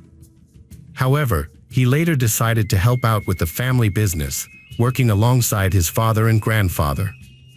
Shad was a lively and adventurous person who enjoyed activities such as camping, gaming, and spending quality time with loved ones. Shad was a talented and artistic person who loved carving wood. He was also kind and compassionate, often putting others' interests before his own. His empathetic nature made him a loving family member. However, what happened to him is all the more tragic because of his good character. On the evening of February 23, 2022, Shad told his family that he was going out to meet two friends. They planned to hang out for the night, and his parents bid him goodbye around 9:30 p.m. At the time, no one knew the danger he was about to face. Shad's mother, Tara, had gone out for a while and returned a couple of hours later. She then went upstairs to sleep, unaware that her son had returned home with his friend Taylor and was in the basement. Several hours after midnight, Tara was awoken by the sound of the front door slamming shut as Taylor left. This startled her, and she came downstairs. Tara called out to her son, but when he didn't answer, she went down to the basement to look for him. As she entered the basement, she noticed a bucket with a rag covering it, and she removed the rag, revealing a horrific sight. Her son's severed head was inside the bucket. Panicked, she immediately called 911. "My son's head is in a bucket in my basement," she told the operator. When the operator asked her to confirm what she had seen, she replied, "I looked in a bucket and saw my son's head." When police officers arrived at her residence on Stony Brook Lane in Green Bay, Wisconsin, they secured the entire house before entering the basement. There, they were met with a gruesome scene that left them shocked. They knew they had to find the person responsible for the savage crime, as they posed a potential threat to society as a whole. During their investigation, detectives made a disturbing discovery in a bucket: Shad's severed genitalia and head. They then analyzed Shad's phone records and found that on the evening of February 23rd, he had agreed to meet his friends Taylor and Alexander. At around 9:30 p.m., Taylor picked up Shad to hang out at her apartment. According to Shad's mother, Tara, police questioned Taylor and Alexander at their homes. Taylor was living with her friend Scott Thomas at his house. At Taylor's residence, detectives found bloody footprints near her minivan leading up to her apartment. The investigators took Taylor to the station for additional questioning despite having already been charged with a horrific crime: beheading her ex-partner. A bizarre scene unfolded in the interrogation room as Taylor appeared unconcerned by the situation and instead focused on complaining about the room's cleanliness. As she sat, gazing at the camera, it became evident that she showed no signs of remorse or guilt over what she had done to Shad. The detective got straight to the point and asked her how she knew Shad. Taylor replied that he was her ex-boyfriend. She also admitted that she had met with Shad on February 23rd in her apartment, where Scott was also present. Additionally, she confirmed that the minivan belonged to Scott. When questioned about the activities she, Shad, and Alexander did that night, Taylor readily confessed that they had smoked weed together. She explained that she was giving Shad a haircut while they smoked. However, after a while, Alexander decided to head home, citing the late hour. After Alexander left, Taylor and Shad decided to go to Shad's house, where he told her that his mother and her boyfriend would be coming home late. They went to Shad's house, where they used ice and also injected trazodone, a medication Taylor had stolen from her friend Scott. This revelation suggested that Taylor struggled with substance abuse, adding another layer of complexity to the case. During the interrogation, the detective realized that Taylor was under the influence of drugs, but continued questioning her anyway. Taylor told Detective Graff that Shad's body was still in the basement. When the detective asked for more details about what happened to Shad, Taylor claimed she couldn't remember, saying she had blacked out after smoking and drinking for a while. During the interrogation, Taylor initially attempted to deceive the detectives but soon realized her tactics were ineffective. She eventually confessed to being intimate with Shad on the night in question, revealing that their encounter involved various props, including a choke collar. As the questioning continued, Taylor acknowledged that she took pleasure in strangling Shad, and that he also enjoyed it. This behavior exposed her sadistic and violent tendencies. When asked about her preferences, Taylor clarified that she enjoyed being the one doing the strangling, rather than being on the receiving end. She also admitted to having a history of engaging in this behavior. When questioned about the whereabouts of the remaining body parts, Taylor expressed regret for not bringing Shad's head with her. However, this regret was not driven by remorse for her actions, but rather frustration with her own mistake, which ultimately led the police to her.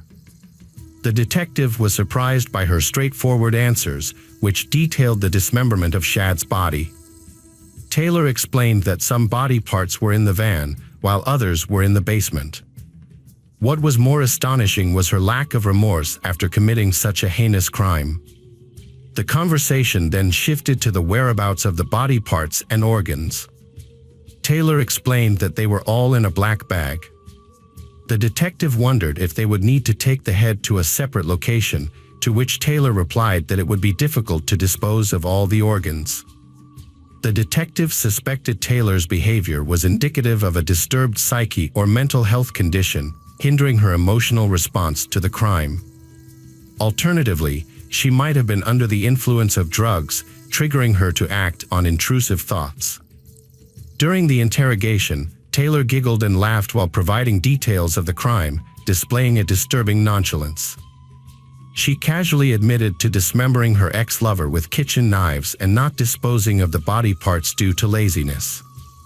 Her lack of emotion and calm demeanor raised doubts about her mental health and whether she had planned the harm. Taylor denied any intention, but her response lacked remorse. Taylor described how she strangled Shad with chains, admitting that she enjoyed the process and didn't stop even when Shad struggled. This behavior showcases her cruel and sadistic nature. During the interrogation, Taylor shocked the detectives by revealing that Taylor continued to engage in sex with Shad's body after discovering he had passed away. Taylor made a disturbing statement, claiming that when she loved something or someone too much, Taylor felt an overwhelming urge to kill it and lost control. This suggests that Taylor was fully aware of her actions when she dismembered Shad, as the incident occurred immediately after they had been intimate. Taylor openly discussed her disturbing actions after killing Shad, revealing a shocking disregard for human life. Taylor admitted to playing with his body for 2 to 3 hours after his death, demonstrating necrophiliac tendencies. Taylor also expressed regret over not taking any drugs after the incident, knowing it would have calmed her down.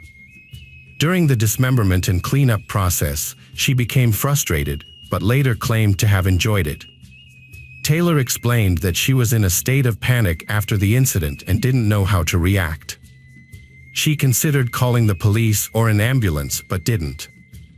When questioned by Detective David about her decision, Taylor expressed regret over her actions. She acknowledged that she had thought about seeking help but was overwhelmed by her emotions. In a later interrogation, Taylor provided a detailed and graphic account of how she dismembered the victim's body. Taylor pulled him over, his head hanging off the bed, near the tub. After I cut his head off, Taylor moved the tub underneath. Taylor explains the sequence. I beheaded the body, blood spilled into a pail, and the head fell in. I poured the contents into a blue Tupperware, finished cutting the head, and placed it in a container. The internal organs are in the Tupperware were scattered around, some in separate plastic bags. I put the bagged organs in a backpack, leaving the blood in the blue tub. Taylor Shaw Business was born in Yvonne, Illinois in November 1997 to Maria and Arturo Coronado. When she was in 4th grade, her family relocated to Wisconsin. Later, she married Warren Shaw Business and had a son, Matto, with him. Despite this, she reconnected with an ex-boyfriend, Shad Therian, and engaged in a relationship with him. After the heinous crime was committed, the authorities recognized that Taylor had significant mental health issues that required attention. However, they also determined that at the time of the crime, she was fully aware of her actions, which included the admission of enjoying the process of dismembering Shad's body. Taylor also confessed to using sex toys on his deceased body and engaging in other forms of physical intimacy with him. Taylor Shaw Business was arrested on February 23, 2022, for the murder and dismemberment of her ex-partner, Shad Therian. Her trial began on July 24, 2022. Due to the severity of the crime, the court needed to determine whether Taylor was sane at the time of the crime and if she understood that her actions were wrong. During the trial, Taylor's grandmother testified about Taylor's difficult childhood. She explained that Taylor's mother had passed away at a young age and her father had remarried. Taylor had also experienced the loss of her brother, Arturo Coronado Jr., in a motorcycle accident in 2021. Additionally, Taylor's husband, Warren Shaw Business, was already incarcerated for distributing methamphetamine and was also serving as Taylor's defender in court. The grandmother further revealed that Taylor's young son had been taken into custody by Child Protective Services just 24 hours after his birth. However, Taylor's grandmother and her husband were fighting to regain custody of their grandson, Matto. The grandmother attributed Taylor's turbulent upbringing to her struggles with depression and bipolar disorder. She emphasized that Taylor needed psychological help, but also deserved a second chance at life. Arturo Coronado, Taylor's 51-year-old father, was brought to the courtroom from prison, where he was serving time for assaulting a child. What was unsettling was Taylor's reaction to his presence. She couldn't stop smiling and giggling throughout his testimony. Despite her unusual behavior, her father provided a candid account of her upbringing. He acknowledged that Taylor had struggled in high school, which led him to send her to live with her grandparents in Texas, where she eventually graduated. He also revealed that Taylor had been admitted to a psychiatric center before the birth of her child, Matto, due to hallucinations and suicidal thoughts. According to her, Arturo Coronado, Taylor's life took a turn for the worse when she met her husband, who introduced her to drugs. When Alexander Gainan, a mutual friend of Taylor and Shad, took the stand to testify, Taylor continued to giggle and laugh throughout his statement. Alexander explained that he had known Taylor and Shad since their time at Bellevue Middle School, confirming that they had dated at the time. He also shared his account of the night of the murder, stating that he had been drinking with Taylor and others at her apartment, but left around 1 or 2 a.m. when it got late. Alexander added that he had attempted to contact Shad the following day, but received no response. At her next court appearance, Taylor was seen wearing a spit mask, typically used to prevent individuals from spitting on law enforcement or court staff. Valerie, Taylor's second cousin, and several distant relatives testified on her behalf, stating that while Taylor currently required psychological treatment, she deserved a second chance at life in the future. Kelly Therian criticized Taylor, saying her actions were cowardly and that her mental health issues shouldn't be a reason for parole. Assistant District Attorney Caleb Saunders concluded that Taylor's actions were not a result of her substance abuse or mental health issues, but rather a deliberate choice. He emphasized that her lack of remorse warrants the harsher sentence for such a heinous crime. Defense attorney Christopher Frolick argued Taylor deserves a second chance, despite committing a horrific crime. He called the murder an honest mistake, suggesting Taylor didn't intentionally commit the crime or take pleasure in it. Frolick claimed Taylor was intoxicated and not fully aware of her actions when speaking with detectives. When Taylor requested a possible extension of the trial, her outburst in court revealed that Taylor was not only struggling with substance abuse, but also had deeper issues that required immediate attention. The trial concluded on September 26, 2022, with Judge Thomas Walsh sentencing Taylor to life in prison without the possibility of parole. The case shocked the world due to the inhumane nature of the crime, in which Taylor dismembered her former lover, Shad Therian.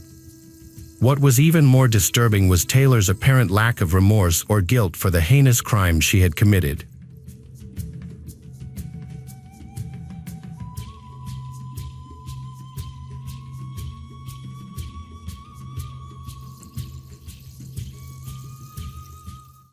The case of Emmett Corrigan. Ashley Harmon was a vibrant and intelligent individual. However, her parents' divorce when she was 9 years old marked the beginning of a challenging period in her life. During this time, Ashley took on a maternal role, caring for and protecting her 5 siblings. Faith is the foundation of her life. As a devoted member of the Church of Jesus Christ of Latter-day Saints, Ashley found strength and comfort in her relationship with God. Whenever she faced adversity, her faith provided her with the resilience to persevere. Ashley's unwavering commitment to her faith gave her the courage to overcome obstacles and difficult situations head-on. In 2003, while studying human development at Utah State, Ashley met Emmett Corrigan, a philosophy student. Emmett, like Ashley, had experienced the pain of parental separation, having gone through a similar experience at the age of 10. He, too, found solace in the Mormon faith. Emmett was 17 years old when he was baptized into the Church of Jesus Christ and the Latter-day Saints, surrounded by his loved ones. Around that time, Ashley caught his eye, and he was immediately drawn to her intelligence. Emmett confided in his close friends that he was certain Ashley was the one he wanted to spend the rest of his life with. As their relationship blossomed, Emmett proposed to Ashley during the 2008 Christmas season, just a few months after they met. Overjoyed, Ashley said yes, and they began making wedding plans. The couple exchanged vows in a Mormon temple, a ceremony that reflected their shared values. Their marriage brought joy and stability to their lives. In the Mormon faith, marriage is deeply revered as a sacred and eternal bond between two people.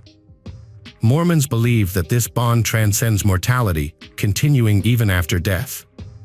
Divorce is discouraged but allowed in exceptional cases.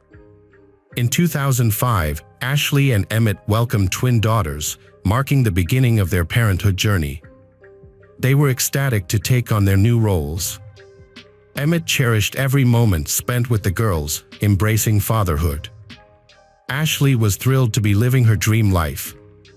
While attending Utah State University, the couple managed to balance childcare and educational responsibilities. Despite challenges, their faith and love helped them overcome obstacles. They persevered, striving for a better future. By 2009, Emmett graduated with high honors, then attended law school and passed the bar exam. He pursued a career as an attorney. Meanwhile, Ashley focused on raising their growing family, dedicating herself to household management and childcare for their 4 children. The Corrigan family appeared to have a perfect life to outsiders. They resided in a lovely home with multiple children, and Emmett had a rewarding career. However, their situation wasn't as ideal as it seemed. By August 2010, Emmett felt increasingly pressured to support his family financially, particularly with 4 young children under the age of 5. To solve this problem, he decided to start his own business, focusing on working as a criminal defense lawyer. A friend introduced Emmett to Candy Hall, a well-regarded paralegal with experience working for a criminal attorney. After a successful lunch meeting, Emmett hired Candy to work at his firm. At the time, Candy was married to Robert Hall, who was widely regarded as a devoted father and diligent worker. When Candy started working for Emmett Corrigan, she was initially excited, and her family was happy for her. However, as time passed, Emmett's wife, Ashley, began to notice that their marriage was changing. Emmett was under a lot of stress. To cope with the stress, Emmett started spending more time at the gym, which became an addiction for him. He went to the gym regularly, leaving Ashley alone to take care of the children. Despite the growing distance between them, Ashley and Emmett welcomed their 5th child, a son, on January 15, 2011. However, Emmett's behavior changed even more after the birth of their son. He began spending more time away from home, sometimes staying out overnight. Ashley became concerned about Emmett's activities and confided in her sister that she feared he might be cheating on her.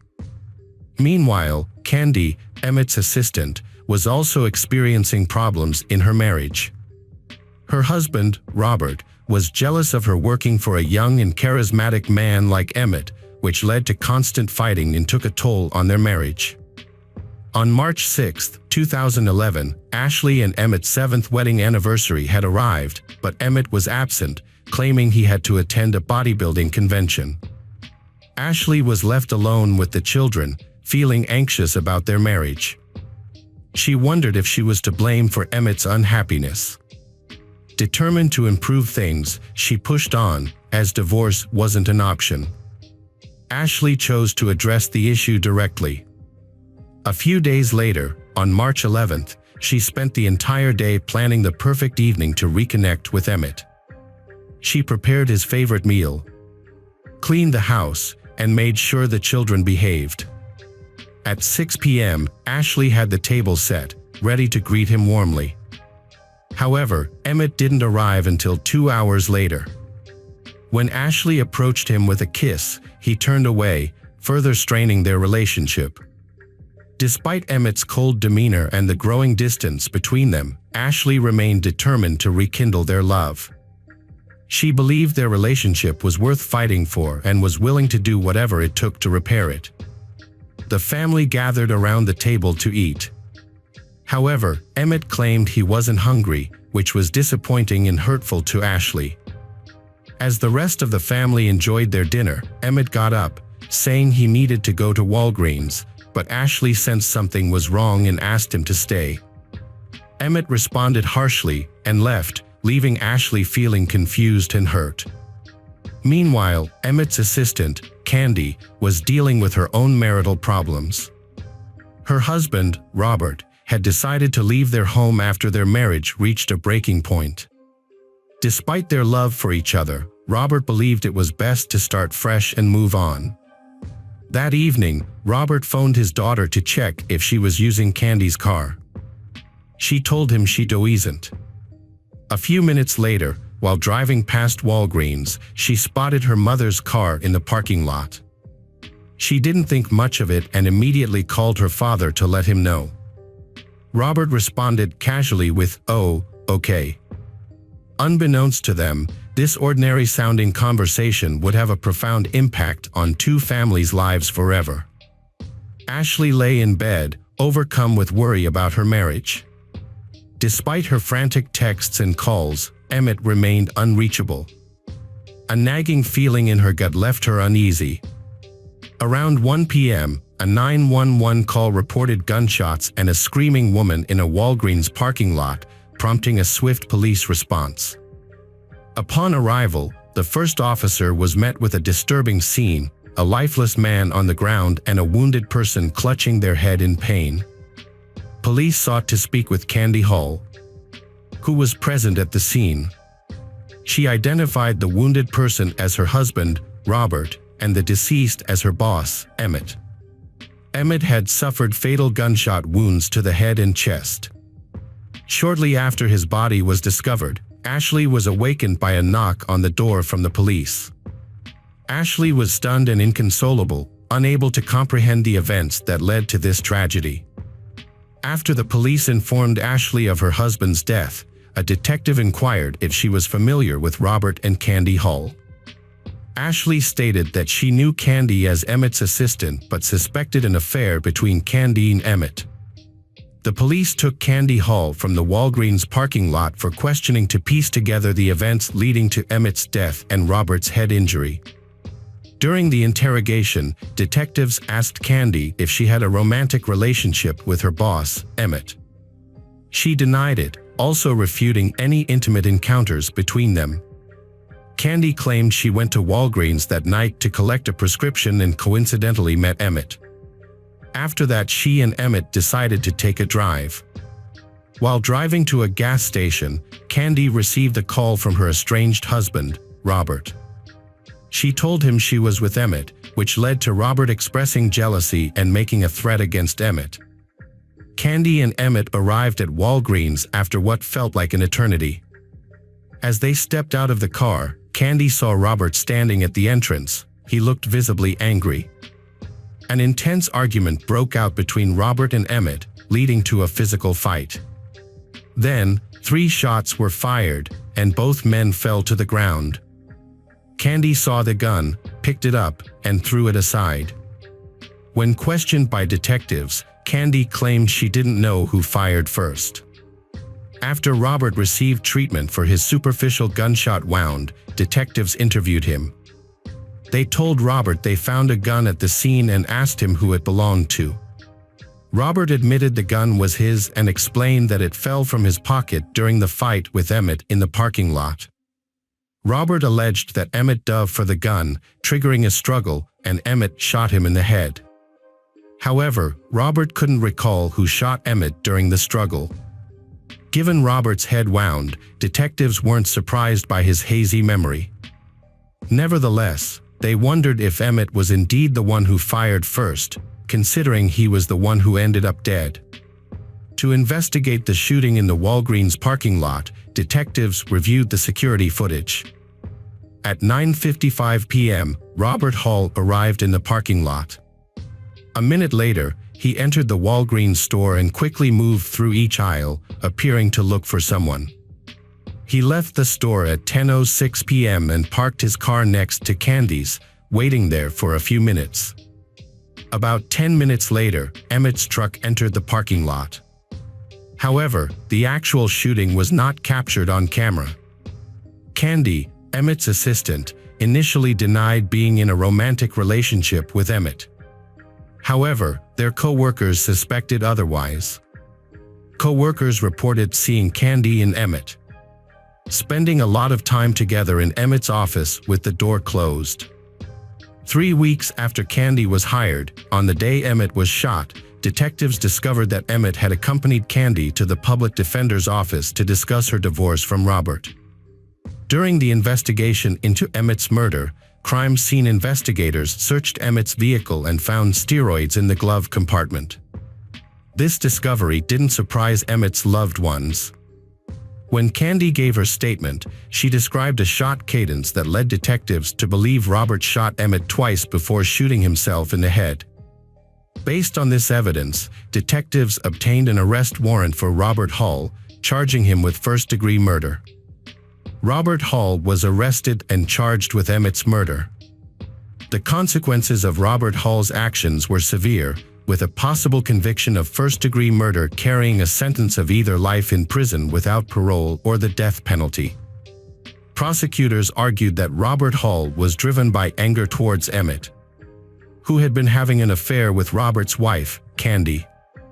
They alleged that this anger led Robert to shoot Emmett and then attempt to take his own life. In contrast, Robert's defense team presented a different scenario. They claimed that Emmett, who had a history of steroid abuse, was the aggressor on the night of his death. According to the defense, Emmett managed to get hold of Robert's gun during the altercation and shot Robert first. Robert then regained control of the gun and killed Emmett in self-defense. Candy Hall, Robert's wife, was a key witness in the trial. Her testimony differed slightly from her initial statement to the police. On the witness stand, Candy described hearing a single pop, followed by 2 rapid pops, rather than the initial 2 shots and then a third. This revised testimony supported the defense's argument that Emmett had shot Robert first, and that Robert had then shot Emmett twice, resulting in his death. To prove that Robert was the shooter in the Walgreens parking lot, prosecutors presented forensic evidence about the type of weapon used. This evidence showed that the weapon accumulates a large amount of gunshot residue, GSR, after being fired. After the shooting, investigators tested Robert and Emmett for gunshot residue. The test found 32 gunshot residue particles on Robert's left palm and 23 on his right. In contrast, Emmett had only 1 particle on his left hand and none on his right. These results strongly suggested that Robert fired the gun, not Emmett. After a thorough review, the jury delivered a verdict of not guilty of first-degree murder for Robert Hull. However, they unanimously agreed that he was guilty of second-degree murder, indicating that the murder was not premeditated. As a result, Robert was sentenced to 30 years in prison by the presiding judge. He will be eligible for parole in 2028 at the age of 58. Despite being convicted, Robert has consistently maintained his innocence and appealed the verdict. In 2021, the Idaho Supreme Court reaffirmed his conviction, denying his request for a retrial. Ashley struggled to cope with the fact that her husband, Emmett, was murdered by the husband of his lover, Candy Hull. In a 2015 Dr. Phil interview, Ashley met Candy face-to-face for the first time. Despite the emotional pain, Ashley was determined to move forward. She closed the book on her old life and started anew by moving out of the town where she and Emmett raised their 5 children. As time passed, the children adjusted to the change and started to find happiness again.